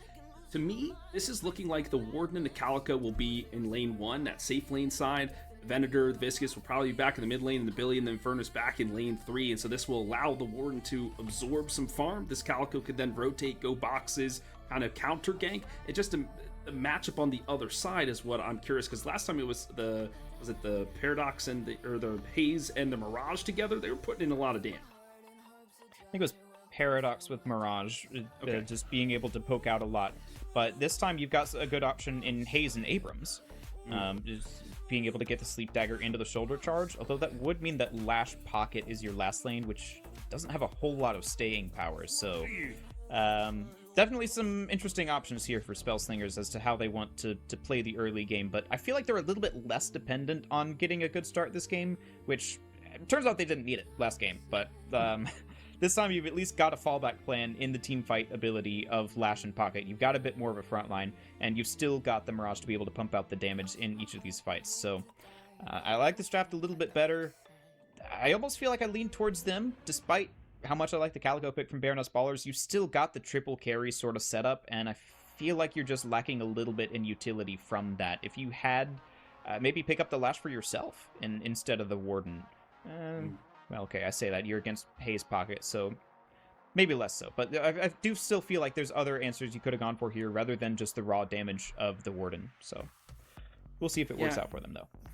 And I'm looking at their lockdown, right? Like, they have the Chain Gang, get everybody in, the Goo Ball can stun people up, the Concussion Combustion, but a lot of these are like ultimates, right? Are you really relying on a Gut Shot or Binding Word to be your fight starter if you don't have your ultimates online, right? How are you preventing some of these mobile heroes from engaging in the fights? And now you've got this Abram who can be the tip of the spear for you, cause this really big distraction that allows the Haze or the Lash to kind of slip into the back lines and do whatever they need to do.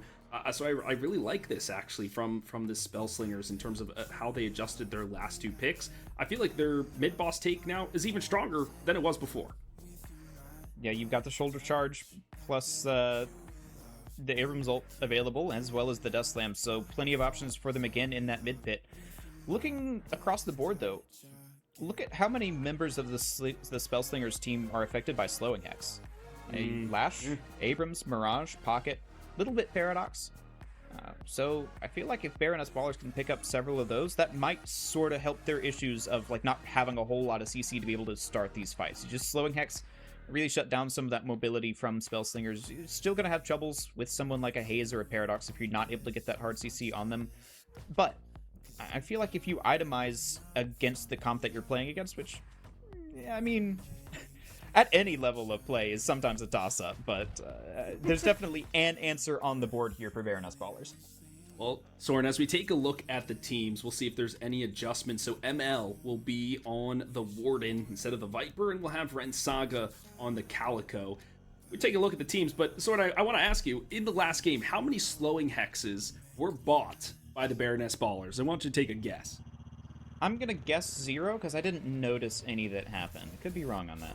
0 is correct. There was not a single Slowing Hex, at least on the final scoreboard, from them. So let's see if they make that adjustment, and maybe they have you in their headphones as we deadlock and drop into game number 2 of this lower round 3 knockout match. We're seeing the Lash and the Haze paired up together first. Yeah, so not quite the pairings that I predicted because, again, they don't want to have the Lash Pocket in the same lane. Instead, they'll split those up, have Pocket with the Mirage, and Haze with the Lash, and then Paradox Abrams in the mid. So no real standout lanes for the Spellslingers in this one.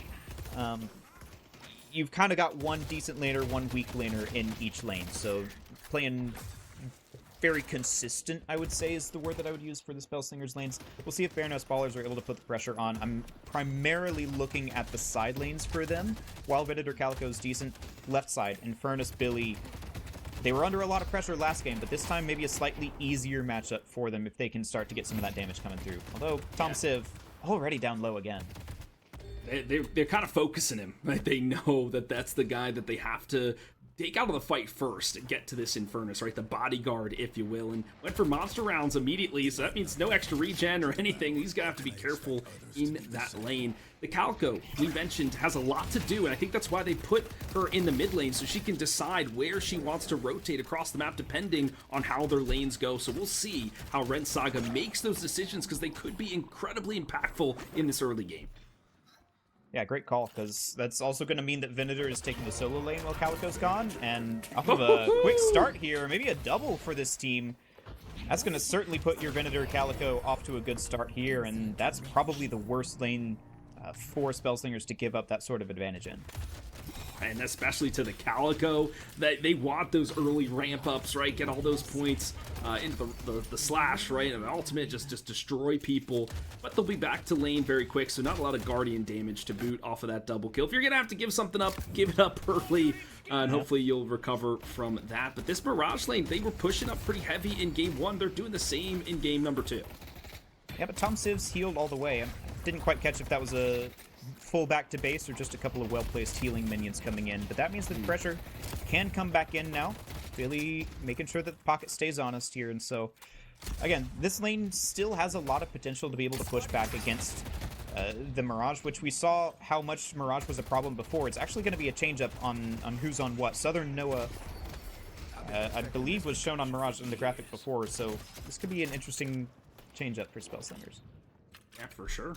So we'll keep an eye on Southern Noah. We'll see if he'll make his way up north and find some kills in lane number 1. And we haven't talked too much about lane 3. I know you had some qualms or some things to say about the Haze and the Lash together, but the Ward and Viscous, I feel like, is not a pairing we see all the time.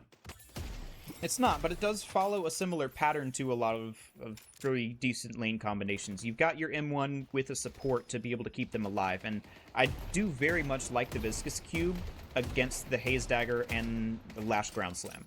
So that's a lot of very bursty damage that can just get canceled out by a cube. So as long as Jude's not the one to get caught by those things, it's going to be fairly easy to keep ML topped up throughout this lane and make sure that he doesn't go down too early. Fair enough. Well, there's that extra regen for Billy. They had to pick that one up ASAP. As we're waiting for the powder keg to fill, folks, we know that that's how it goes in the early game, is, you know, that people need to get their ultimates online. The cube, though, forced out early as the Sleep Dagger did connect, and that's a number of fixation stacks on the side of Viscous. So taking some trades here, but feeling pretty healthy, all things considered. As I'm looking across the board at the health bars, people are pretty topped up, so it's kind of more of the same from game 1. Not a whole lot of early kills, aside from the double kill in lane 2, which hasn't resulted in too terribly much. Rinsega is nice and well-fed up to 3.4 at the moment, but that hasn't resulted in too terribly much so far, as you said. That said, bridge buffs are coming up here in about 5 seconds, and it seems like Baroness Ballers much quicker on the draw this time, and are able to take both of them for themselves. Yeah, and that was surprising because the Infernus and the Billy did not have lane priority at all, so they give up a good amount of Guardian damage, but now they return to lane very strong, and they get the great doodles down, and they're looking for more. The Haze is the one under the gun in the crosshairs of the arms dealer. She has to secure the kill, but maybe it's the Viscous. How are they so shifty? There you go. Southern Noah will eventually be slain. That's what you're looking for with this Calico in mid, especially with how fed Hypernut has gotten. I just got that ultimate online in case it needed more damage to finish off that kill, but go for the bridge buff and then the immediate gank and right back to mid with Ava, as, I mean, Venator, Lethal Pilot, is doing just fine on his own here against the Abrams. Looking good as well, and I think we got our names sorted out, the top 2, Soren. So Southern Noah will be on the Haze like they piloted last time, and was that an Iridonomy? I mean, somebody was angry, but I think all the shots went awry. Unfortunate for them, as the Infernus has the stamina buff, so they'll be okay with dodging and ducking out of that one, but they've been giving up a ton of lane pressure. That Guardian has already gone down. And so while we said that Baroness Ballers might have an easier time in this first lane, it seems like it's the same story as in game number 1. So a bit of danger there, especially with how the mid lane has gone. More pressure coming in here for Venator and the Calico. Maybe an answer from Mr. Kitty, but there's just so much damage coming back the other way. I can't wait to call out who's the bigger kitty, who's the better kitty. I'm Mr. Kitty now. I don't know. When the Abrams gets a kill on the Calico, if anything, will make the call, but it's Lethal Pilot who will get their name in lights, as they are the ones who eliminate the detective, and that's a swap to put the Calico in an awkward position, but it's Lethal Pilot on a 3K kill streak. Now the carry getting something done. I think that was the trap, actually, that finished off that kill, so unfortunate, not looking where he was going, and ran into a speed bump there. Meanwhile, in lane number 1, we will see the 1-for-1. Traveler now online to help out. with getting away from that walker, I suppose, just for the Mirage. That's all it is an escape tool in that case. And you see Calico again roaming over to another side, looking to pressure early for Baroness Ballers. There's a lot of low health bars, a lot of non-ults on the other side, including that Pocket Affliction. But this is what you have to do as a Calico, right? Go for these little invades on the tier 1 camp, play on the other side of the map, make the other team always look over their shoulder. Is Calico here? Am I about to get ganked? Is there a jump about to happen? And a jump scare for ML as they are bursted into oblivion. There are, what is that, 4 members on that right-hand side, so they're going for the Guardian. They're going to lose their own in the middle for it. Honestly overdue with how well Lethal Pilot and Hybrid have been playing in that lane, but it will be the right side Guardian gone. Seems like maybe the Mirage under a bit of pressure in the left side lane, but actually no, he's the one putting out the pressure, and Spellslingers winning on both sides of the map right now as the Death Slam comes in to be able to get ML low. Not quite going to finish that one off though, and Spellslingers off to a very quick start this time, and since the center sacrifices have just come up, so they can start to push that even further into a soul lead, as long as they can get away safely. Yeah, that's what I'm looking at, because with their health bars low, I mean, you're sacrificing something, and that's your HP, so you don't want to, be hitting those roulette wheels too much before, you go back to base. And so the Mirage kind of thinking about what he's doing next, maybe healing up. Oh no, he's hiding Soren. He's on the danger side of the map. He's waiting for that Traveler, and it's a few seconds away. I don't want to sit here for the next 40 seconds, but I think he senses that the danger has passed, and so goes out for the jump pad. And this is the time where we start to look at what these teams are doing here in the post-laning phase. Most of the Guardians are down, so you're looking towards who's getting the solo lanes. You want the Venator, of course, but then the decision comes for Baroness Ballers about what you want to do with the Warden and Infernus. We saw a pretty good showing from the Infernus last game, but it's in different hands now. We'll see if the game plan remains the same and how they're able to use this Calico to their advantage, because as you said, she does tend to fall off once you get towards the late game. Not quite able to put down the pressure that you need. Yeah, people itemize against you, right? You build vitality. You're not bursted as quick from the cold front / gloom bomb combo, right? And so there's a lot of things that you have to play your timing. So this will carry you through the early game. Make sure that there's some pressure around the map and get Lethal Pilot and Ren Saga off to a good start. ML as well. Right now, though, it's just Lethal Pilot, the one who's kind of glowing there in the top of the screen. They're looking for this left side, though, Soren, because they know the urn is about to spawn in 5 seconds. They need the space. They've gotten it. But if they can get the Guardian, too, that's extra cherry on top. Yeah, but the Infernus is 2v1 over here, so we'll have to back off fairly quickly. And once we start to get these objectives in place, where we'll start to see the game plan for each of these teams pan out. I'm curious to see what Spellslingers want as far as the macro game goes. Last time it was a lot of single engagements like this one, going for the Billy, who tried to get away with the urn, but seems like maybe it was a bit of a bait and switch. That was a big impact. Was he cubed mid-chain gang? Did that disrupt it? No. It's on cooldown. And so too will be his health bars. He's back to the gray screen. The urn carrier has been dislodged from his duties. And now it is the Cherubi who is carrying the urn across the map. And that should be a free deposit for the Spellslingers. They collapse on that one to perfection. I see Calico. They're not even really making use of their numbers advantage here on this left side. They decide to kind of just give up on the Guardian take. As I say that, they go right back in. There's the caster curse. Never thought it could happen to objectives. But oh no, will it happen to the Infernus? That was a great shoulder charge to start it off. Now the Siphon Life will zap the life force from the Infernus, but he's got the Flame Dash to get away, so he'll be all right. But they got what they came for. That's the Guardian, and they're about even in souls. I'm surprised that Flame Dash didn't get Dust Devil from Slide Bug. Might have just been a second or two away on cooldown. But yeah, the Infernus will get away. And only a little bit of walker pressure coming in here on the mid lane. So the last Guardian remaining is in the mid for Baroness Ballers. Gives them a little bit more space. And, of course, the item shop. Having that in mid lane can never really be underestimated. It's very nice just to be able to hop in there and take a quick breather. But looking at what is coming up next, we've got the Rift here sometime in the next minute and 15 seconds. Nobody really knows now. I can't call out to the timer anymore for that, but that will be an important inflection point, and it's probably why you're seeing not a whole lot happen right now. Everybody wants to save their crucial ultimates for that fight, especially the Affliction and Death Slam on the other side, but trying to catch out the Mirage here, it's not quite going to work. I'm waiting for that big death slam, right? We saw one on lane 3. I think it only connected onto one. Wasn't super great, but when the Great Doodles does find a big slam, it will be epic for the team and sure to be a fight well won. But yeah, I agree with you. When I was looking through the patch notes and they kind of decreased the timings of the Rift callouts to 20 seconds, I'm like, this is bad for us casters, because how are we supposed to let people know ahead of time? And we can, just by the the title on the screen, the Rift now will spawn on that left side of the map, and there is a number of the Hidden King faithful ready to claim. Yeah, but ML goes down at just the wrong time. Southern Noah will be back into this fight. Although Chuck goes down. The Affliction not utilized properly there, and now it's Baroness Ballers with one less tool to worry about, but they're getting dived on right now. This is just very scrappy. Everything's happening on all sides of the map. Very chaotic indeed, but this is what we come to expect from these two teams as they exchange blows throughout the Cursed Apple.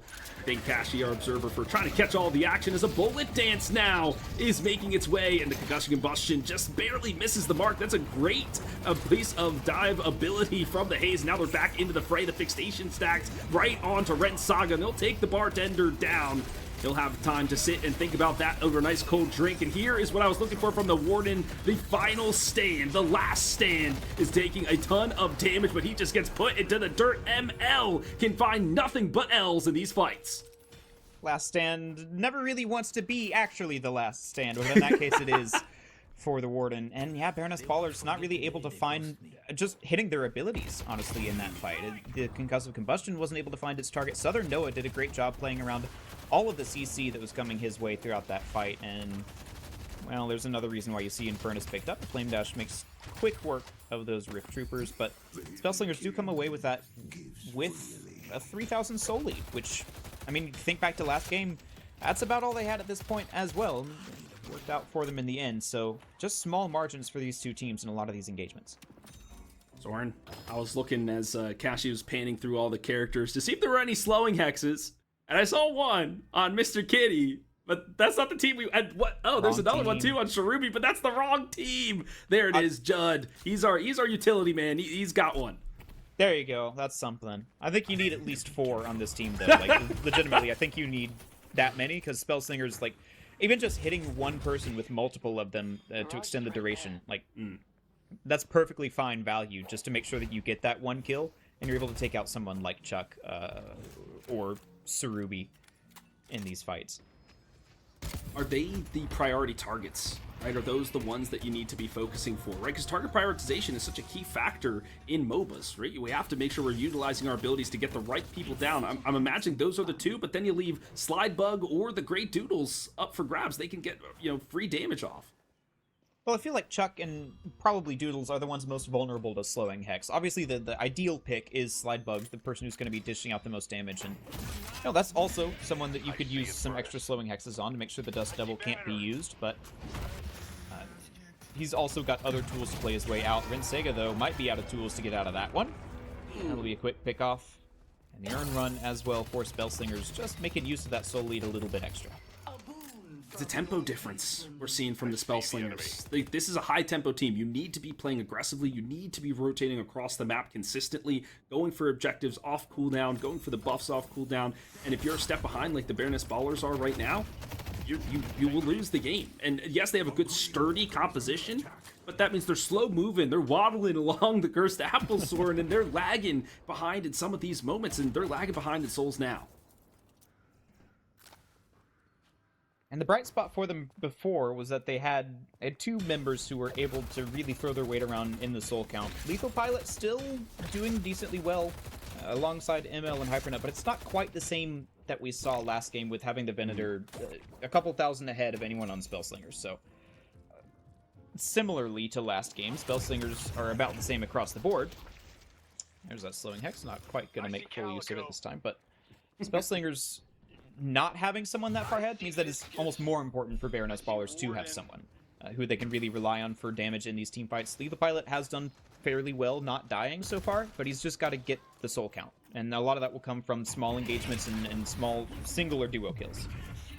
I'm also wondering, yeah, as you mentioned, the soul allocation, right? It's like, okay, you want the Warden, you want your Infernus to be pretty high up there, and as well as your Venator, right now the Infernus is lagging behind for me, so that could be some cause for concern. Obviously, they can clear the trooper waves pretty quickly, so they can recoup some of those souls if they need to, but still, you need that Infernus in some of these fights to lay down the damage. On the flip side, though, it's even Stevens for the Spellslingers. They like to share the souls on that team, which, you know, that's a team I would want to be a part of, right? Everybody gets a little bit of the souls, and we can all do some damage and all have some fun out here in the Death Slam League. Right now, as we're reaching this low point, Soren, the teams are kind of biding their times until those next objectives roll around in the 20-minute mark. Yeah, it's kind of these little skirmishes, not doing a whole lot. I mean, Abrams still has tools to be able to get out here, and so that'll be an ultimate each side traded out for not a whole lot. And so we're really relying on the next rift timing, which I believe 7 minutes. I can maybe give you at least an idea of when it's going to come along. Now, we're looking about 19:30, so another minute and a half before the next rift, if I'm correct about that, which is not a guarantee. But in the meantime, Baroness Ballers have even the soul count up a little bit. They're clawing back just 1,000 or 2,000. And even that much means that the next rift fight will be slightly more winnable for them. I feel like the Calico only has a few more minutes left, right? As we are in this mid game, you've got probably like 4 or 5 more minutes before like late game timing. People are getting into 25,000 souls, whatever. And then you have a lot of green on your heroes, and it's really hard to get bursted down. So Hypernut, we haven't seen get active in a while, hasn't found these picks because the Spellslingers can play so spread out. They're very mobile in how they utilize every piece of the map. There's not even a single jungle camp here, Sword, for anybody to take. They're just so efficient grabbing every soul that they can. So now it's really about how you manipulate the wave state, and you can see the blue just being pushed up in every single lane. I feel like this is kind of the default for a lot of teams that aren't at the highest level. Is just clear your camps and wait for the next objective, fight at objectives, and that's it. Where you really start to see top teams make a difference is not just taking the opportunities in front of them, but making their opportunities. And we've seen a couple of attempts at pickoffs like this, but they're always in spots like a lane where you can get back to your objective fairly quickly. We haven't seen a whole lot happening on the camps. As said, this could be the start of a team fight as we get here towards the next rift. Oh, it's another Death Slam that's come and gone, Soren. Nobody has been slammed into the dirt. All the cooldowns expended from the lash, and nobody worse off for it. Now they're fighting over the rift, of course, and no seismic impact for Mr. Kitty, so how will they make it impact in this next fight? That's great positioning for the side of the Baroness Ballers. Will the Chain Gang make it a huge difference in this one? Only connects onto the Paradox, who tries to break it off. And it will be cubed away. It's Lethal Pilot now on a 4K kill streak, getting a great bit of damage in this. A gut shot right on the Abrams will miss a couple of pellets into his backside. However, Mr. Kitty will be slain. No more pets for the detective, and it is just a smattering in the kill feed. Sword, it's going every which way. The bodies continue to drop as the rift remains open, but who will secure the troopers? That is the question. The men in black need to pick a side, and it might be the Spellslingers as it's Chuck to the rescue, and the rift will be secured for the Archmother. It's a close one. I believe the Affliction caught onto 2 there, and so that was able to bring down enough damage that Baroness Ballers weren't really able to have the staying power. Now, Infernus did win the 1v1 against Slidebug here on the left side, but it's only going to result in a little bit of Walker damage as Lash comes in to save that one. And so, yeah, that was a rift fight. It's gone. Spellslingers are now up 10,000. What do you do with this? I want to see them get active, continue to use... There we go. Now we're going for the mid-boss, and hopefully start to really pressure this mid-game. And that's been one thing they've been consistent on, Soren, right? The Spellslingers, anytime they win a big fight and the mid-boss is up, they go right for it. There has been no question, no indecisiveness from this team. And they have good means to secure it, especially now that the Ren Saga has picked up the urn. They can't really drop it or do anything, but goes in for the concussion combustion, and it does connect on to 2. Does that create enough space? Yes, it does. 2 stolen away from the Baroness Ballers. Can they roll out of this fight, or do they want to roll into it? It will be Hypernut, who has to use 1 credit early on, but that is fine for them. On the back end of it, though, it's the Mirage who's pelting in the bullets, and they will find one. Hypernut will be turned into paste. Right after this, great job from Super Noah to kind of guard the door. Both credits, they come and go for the Baroness Ballers, but they get the steal. Again, it's denying the rejuve, but Spellslingers, a lot of low health bars, finally use that rejuve crystal. And there's still a lot to play for in this fight. Trade duties will go down. Southern Noah trying to make the best of this opportunity using the bullet dance, but there's just so much health here between Viscous and Warden. There's the Guardian Ward, like, eventually will go down, and Spellslingers kind of peter out in this fight. It ticked down to ML and Rensega in particular. And so in the end, Baroness Ballers are able to at least keep the scoreline even, as well as get away with that earn. They might get away with more, right? These walkers are pretty vulnerable. There's a huge wave on this right-hand side that they can utilize to take down this walker if they choose, especially after the 18-minute marks. Walkers are pretty weak, all things considered, right? The resistances are surely lowered.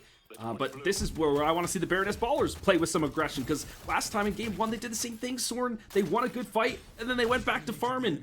Do something, right? Poking them with the stick. Come on, you guys. I need to see something from you. Yeah, you're right. Kind of an opportunity that came and gone there on that right side walker. You've got the middle and the right side down to half HP. A lot of walkers actually looking around the map that are low on health, but just no slots unlocked for either side so far. And Spellslingers are now all back up, and you're kind of just back to waiting for the next objective, and that's not where either of these teams want to be. They had the chain gang. They had the Iridomini, like they had some tools for a fight if they wanted to really push the issue. Sometimes, to me, Soren, that's either a shot caller, right? Maybe a team doesn't have a designated shot caller that's making a decisive call, saying like, let's just do this, right? Maybe this is a knockout round. They don't want to make a mistake, but then if you're not making a mistake because you're not going for something, you'll make a mistake when you're playing defensively. Just because you're playing defensively doesn't mean that you can't make an error, right? So they have to decide on where they want to make an error, moving forward or moving back. And so the Baroness Ballers, I want to see you move forward right now, clearing up the jungle camps, getting these important golden statues in this mid-boss area. But it'll be that 25-minute mark where the urn will spawn and we'll fight once again. Until then, we get a nice DMZ here around the bridges across each lanes. Everybody, handshake. We all just back off anytime we go over that bridge line. But yeah, again, I just want to see one of these teams make a coordinated effort for looking for these picks. You have tools for it, especially if you're Spellslingers, right? With the Abrams charge, the Sleep Dagger from Haze, there's plenty of tools for you to go for something like that. It's just that they're not really willing to give up that sort of map space in the lanes to go in between the lanes to find those kinds of picks. And the few times we have seen it happen, it's been where there's easy escapes available. It's not really picking the right battlefield for either of these sides. So I don't know if it's hesitation, because as you said, it is an elimination match, or both teams just kind of figuring that their objective fight is better. But both these teams so far really only fought when there's a sole objective to take. Yeah, fair enough. Yeah, because it could be, there's no wards or anything vision-wise, so you really have to play that kind of foresight game, right? Are they out on this camp? Are they moving here? Are they moving there? But we know now they will all be moving to the urn, especially the Hidden King side, which also is where the Rift is going to spawn. Hey, Soren, let's go! 2 objectives on the same side of the map, and it is all in amber. So far, so good for them. And, well, what are the trades now for the Spellslingers? If they're not going to contest this, do they go for something else? I think they are going to come over here. You've just got the Mirage on the left side. Everyone else can get to the right very quickly. And Mirage, of course, has the Traveler. So now that we do see the Rift begin to open up, it's going to be very slightly comeback for Baroness Ballers, but not really enough to affect this. You see the ultimate start to come in. Slidebug Chuck engaging. Great Doodles waiting around for Death Slam. Oh, please get it, buddy. I need to hear the euphoric sound of the slam, and there it is. Ding, ding, ding. 2 go up and 2 go down, and so does Tom. And Lethal Pilot was the one that was caught in the snare of the lash. That's a perfect pick from the captain. The Great Doodles doing great things indeed. And now it's pure on chaos for the Baroness Ballers. They don't know which way to go except to just run and hide. Both objectives secured for the Spellslingers. There you go. There's the tempo that you can start to push. And 3 kills is very nice here for Spellslingers. You might trade out a Walker for it, but definitely a trade worth taking, as you'll be able to get your own on the right side here. Now, if you can get a couple more of these kills, yes, get the Calico. What?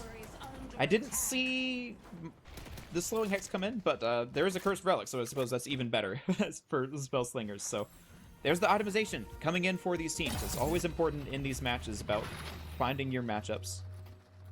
Soren, And Spellslingers now have built out into about a 16,000 soul lead. that Calco gone in a blink of an eye. Absolutely deleted, obliterated, destroyed. There's so many vocabulary words to use. Like, it was gone in an instant. That kinetic carbine just doing so much work. And uh-oh, the viscous might go splat again. See you later, Jude. And that's another pickoff in the mid lane. Now the tempo needs to be turned up, Soren. I'm seeing one walker down. Can they make it two? Certainly going for it. Billy waiting around with the chain gang. There's not really anyone around him to follow up. You've got Warden coming in, but they're all too late. They've kind of hung their Billy out to dry. He's just on half HP. Yeah, that's bad that the Abrams doesn't care. He's like, tank v tank. I'll base check you any day of the week, especially the Witchmail online. The Infernus, though, does charge into battle, breaks up the trooper line, and so that will cut out that advance, at least for now. I mean, 30 seconds until the mid-boss. We know how much the Spellslingers love to take that objective. It would be a full 6-on-6 if they did decide to go for it. So I think right now you've kind of played out your timer. You took a rift fight. You took a fairly decent soul lead. This is, I think, the largest one that they've had in the series. Yeah. Maybe toward the end of game one, there was a soul lead that would have approached this, but definitely, while the game is still in contention, the largest one that Spellslingers have had yet. So my big complaint from them last game was that while you were winning these scrappy fights, you weren't doing much with the results. This time, they've worked on that a little bit. They're getting the walkers, they're getting these urns and rifts and things instead of having to trade them out, and now it's actually turning into profit. Profit could win games, right? MOBAs is inherently, it's a farming sim, Soren, right? You gotta clear as many denizens, some troopers, some bodies on the other side, sinner sacrifices, whatever it is, to get those item slots. And there is one slot unlocked apiece for both of these teams, so that is nice.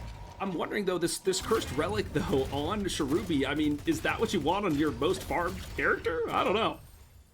I think it's honestly more of an accident that Cherubi is the most farmed at this point. Like, you don't go into a game and say, yeah, we want our Paradox to have the most damage this game. But, I mean, it means that they're able to go for extra utility here. You've got Disarming Hex and Cursed Relic and Slowing Hex. That's a lot of actives to put onto a problematic character, and just make sure that you get that one pick that sometimes Paradox is looking for. And so that's how we've seen a lot of plays be shut down from Baroness Ballers. Like you said, Hypernut just blown up, and here it comes. There's a Slowing Hex into the Cursed Relic, and Hypernut's immediately gone. That's why you have a 36k Paradox, so you can do things like that. And that is kind of one of the Achilles heels of the Calico. You lose your timers. Now we're at the 30-minute mark. Everybody is super farmed up, pretty buff, and you have no more impact. There's not as much as you would like. A big impact piece, though, is the refresher on Great Doodle, so they'll have 2 Death Slams, but they might not even need it as Tom C is taken down again. That's a double in this mid lane. And that means, you know it, here comes the mid-boss attempt from Spellslingers. They've got the Death Slam still available, as well as the Affliction, so plenty of tools to be able to fight this out in case Baroness Ballers do decide to go for it. Looks like it will be the 4-on-6, but you gotta like Spellslingers' chances here. Concussion Combustion, that's the way to go, but snagged out of the air and tossed aside like a rag doll. No way, that's a great pick, but it's an even better pick as they go on in. They get all the rejuves and all the kills. It's the Baroness Ballers doing it again with a miraculous steal. How does this happen? Spellslingers, I guess, just burger less well. They get parried all out in the mid pit. Infernus Flame Dash puts down the damage, and Baroness Ballers come out of that with a complete reversal of fortunes. 3 Rejuve Crystals now in their pockets, 5 kills as well, the souls from that going their way. And now, they're only a little bit down. They can start to make a push and really recover this game. Wow.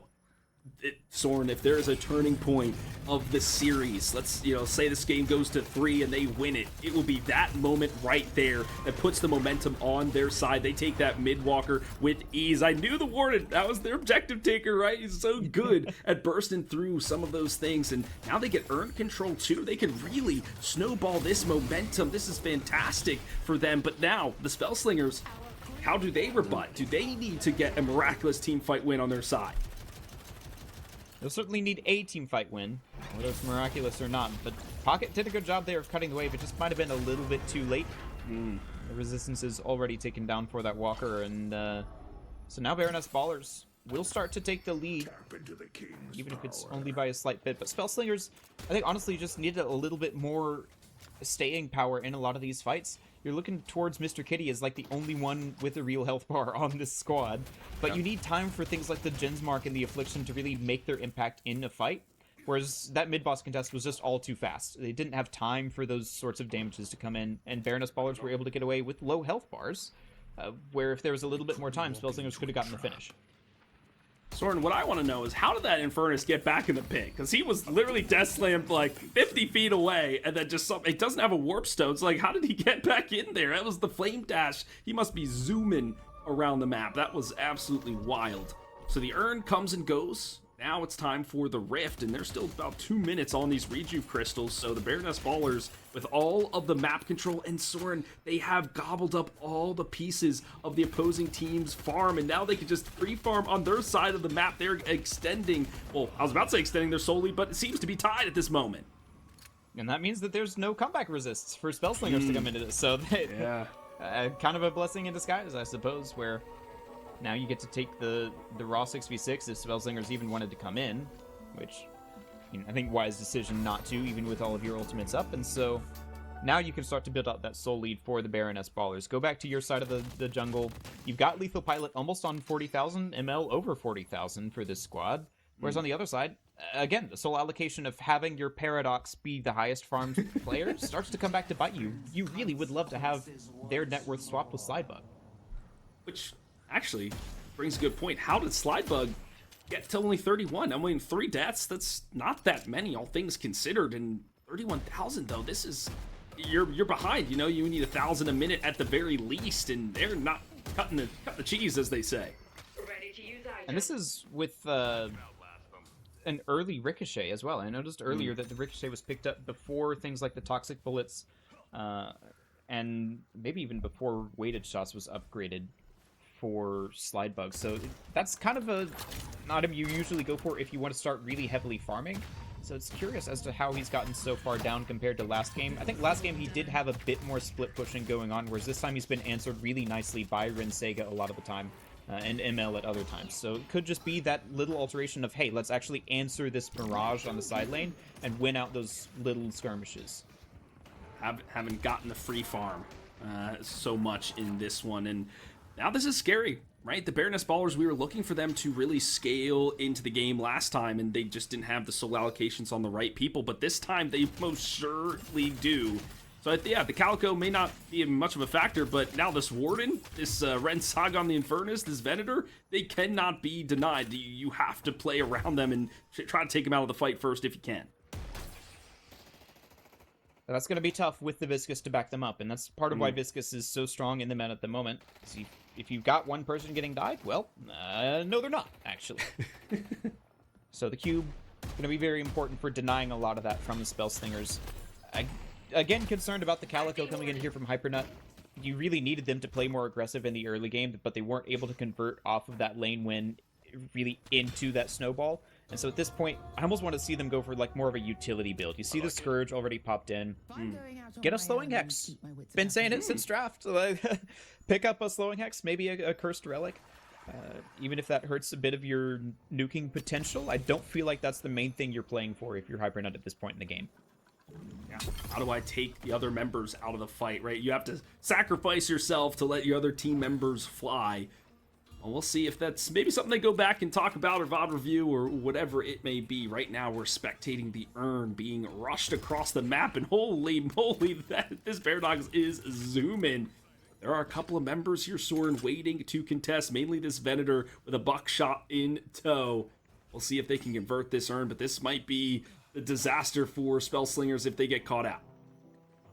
The members of both sides, really ML the only one not here, and there's why the Calico's not going to have a whole lot of effectiveness at this point in the game. Not finding much, but the Infernus could instead.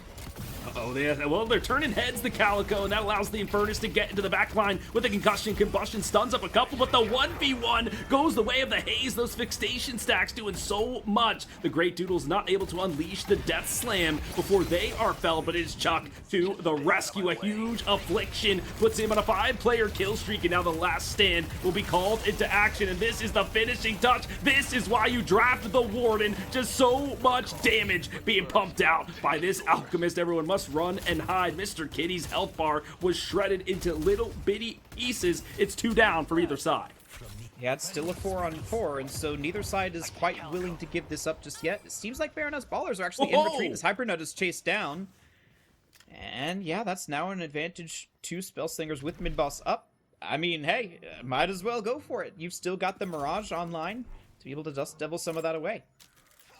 I was about to say, Soren, is that a risky call?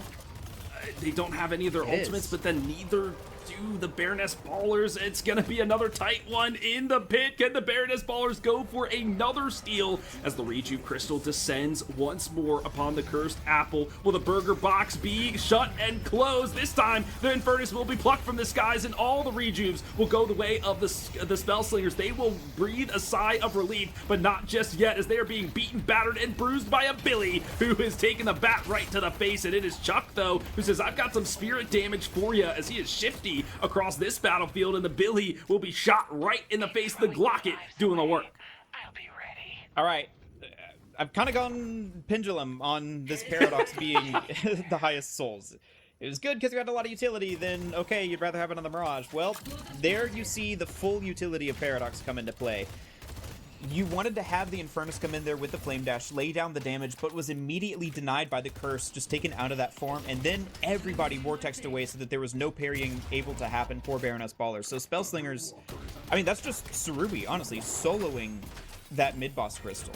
And now you've got a 12,000 lead, a couple of kills, 3 rejuves, start to clean up some of these walkers. Spellslingers, once more in the driver's seat. And you know what's even more scary about that? There were 10,000 souls in the pocket of Surubi when we just panned over to them, and now that they're getting the walkers down, they can actually hit their power. Make it 12,000. Thank you, Kashi, as they're aiming on this next walker. And Hypernut, we saw them again just try to do something, and they just get immediately blown up. And so this has been a pendulum of a game, just like your thoughts on this Paradox Sword. It is back and forth, but you feel like the Spellslingers, they might be looking to close this out. Could happen very soon.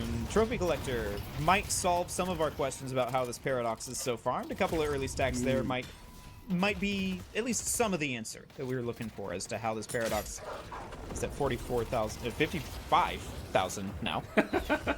As the shrines do start to go down, so Baroness Ballers need to recover here. They're down 2, and then the 3 rejuves. They may just have to give first phase Patron here before they can really make anything happen. Last Stand is attempted, though, immediately answered with the Affliction. Oh my gosh, the frogs just splatter over everybody, Soren, but wow, the health bar not even moving an instant for the side of this ward and just tanking everything, life-stealing against everybody, absorbing the Rejuve crystals and putting it into his health bar. But it is so much damage for the blue team. The Archmother will not be denied her rightful place in the Cursed Apple. The Death Slam comes and goes and does just enough work to dislodge the members of the defense. Another shrine will be shattered into a million pieces. That is 2 down, and now it's the Hidden King under the gun. No rejuves, though, and Spellslingers have a lot of low health bars. Mr. Kitty's the first to fall. With Tom Civ only up and Jude in a couple of seconds, I don't think there's much more that Baroness Ballers will be able to get, but Spellslingers, I think, at least this Haze needs to go back to base, surely. There's 4 members down for Baroness Ballers, so the rest of them might be able to finish it out anyway. Not before they get a couple base Guardians down, and we saw Trooper 3,478 get one for themselves, too. That was another Death Slam, a euphoric sound, as we mentioned, ringing through the battlefield, but I don't think it got anybody. Maybe just utilized for escape. The defenders just tossing their bodies onto the Patron to make sure it's invulnerable for now, but the bodies will surely drop as they're being pelted with bullets from all angles. But the real target is the Hidden King in its final desperate stage. It's hanging on for dear life. So too are the chances of the Baroness Ballers. They don't want to be knocked out here. The respawns are coming through, and the retreat sounds will come through for the Spellslingers. That is a very close call. Rinsega comes up just in time and is able to put down the damage, buy some time for Lethal Pilot and ML to come in as well. I mean, that is thin margins to survive in a series buy. Baroness Ballers really on their last legs in this one, but at least able to stay in for now with some crucial kills coming in. Rift, Earn, like, do we go their way? Surely you don't go for a Lash to backdoor this? I think he's just hiding to get away. The Patron's vault, like, he could shoot this, right? It doesn't matter if there's any troopers or anything. He could go in there and take this down. This is possible. Does a Lash have that kind of objective damage, though? Not with these items. No. Yeah, no chance. Okay. All right. Great Doodles. Maybe just taking a pee break. Might just be in the bathroom. Well, that is certainly a cheeky little spot, and I like the disengage there from Spellslingers, right? They used all their ultimates, they used all their rejuve crystals. Now let's jungle backwards, pick up some of these objectives. What is he doing here? He's still waiting. I can't. Why is he here? Why have you not tried to get out yet? Well, he's got the Death Slam now. Soren, I'm perplexed, I'm baffled, I'm flabbergasted, I'm unsure as to what the captain of the Spellslingers has in mind, but it might be a clippable moment for sure. We'll have to wait and see, but it looks like the team of the Baroness Ballers, they're riding out for one desperate play. It could be the mid-boss that they're gunning for. Yep, okay, 6 members of Baroness Ballers showing around the mid-boss pit. Surely that's Lash's time to come out from hiding? Oh, he's actually going for it. It's got resistances, though, and it's healed it to full HP. What are we doing? No. Disaster. Oh, no. Please get out of this, or this is gonna be a huge meme. We're posting it in the Discord. Somebody clip it. Oh, no. But, I mean, all memes aside, Soren, is that detrimental? Now it's a 5v6 Absolutely. at 43 minutes of the game. You're down your Death Slam. Mid-boss is up. Like, this is the moment where Baroness Ballers can make a comeback into this just because Great Doodles was sat AFK in a truck. Like, oh, no. Baroness Ballers have got a further pick onto this. They've got all the damage in the world to be able to follow up. Spellslingers use the Affliction and, oh, well, okay, they do actually manage to catch out ML. Affliction putting in work this game.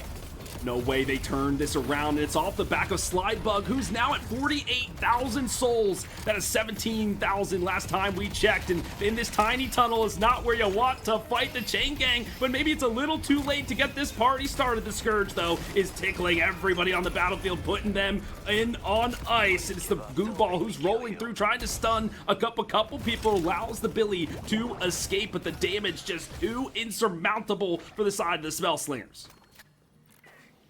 All right. It wasn't to throw this time. Man, was that close. Like, Oh.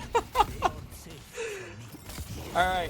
Spellslingers, maybe for real this time, going to be able to take down the Patron off of a great fight there from Slidebug and Chuck. Really able to pull that one out between the Affliction and the Gens Mark. Again, you just needed that extended fight to go, to have time for that damage to come up, and that'll be the last person felled. Spellslingers have a free shot at the Patron now. No more resistances, no more regen.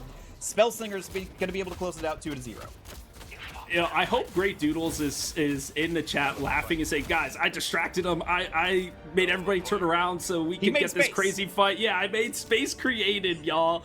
And they're like, no, Cap, you're just stupid. What did that say? What did that chat bubble say, Soren? I couldn't read it right at the end. Chuck said, I apologize on his behalf.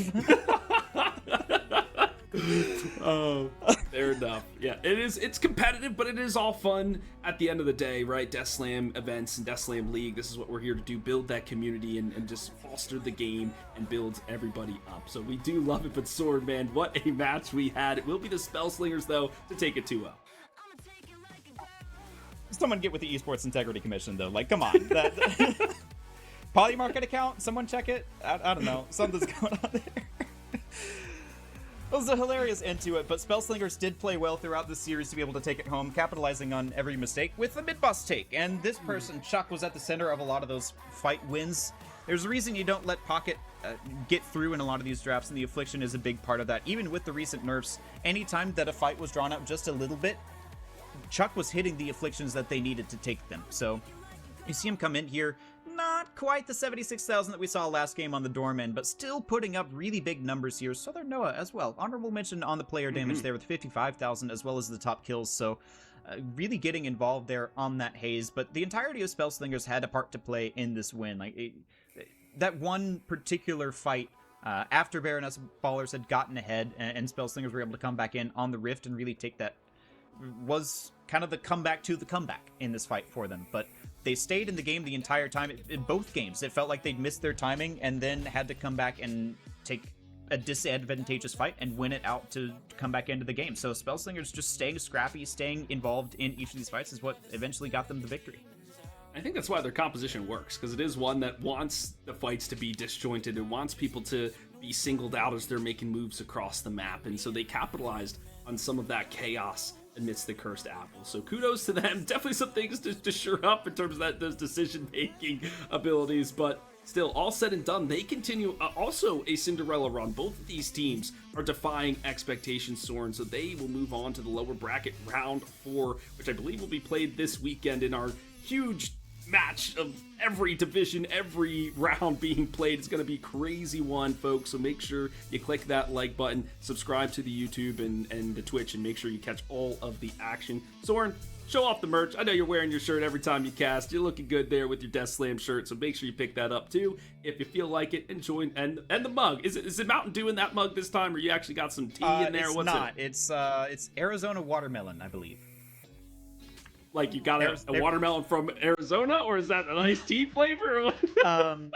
It's the same brand as Arizona iced tea, but I actually like some of their more fruity drinks. So it's just like watermelon flavored juice like thing, and it's pretty good.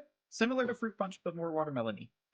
Well, there you go, folks. Get your Death Slam mugs and get your Arizona watermelon iced tea, and put whatever you like in there. That's right. That's right.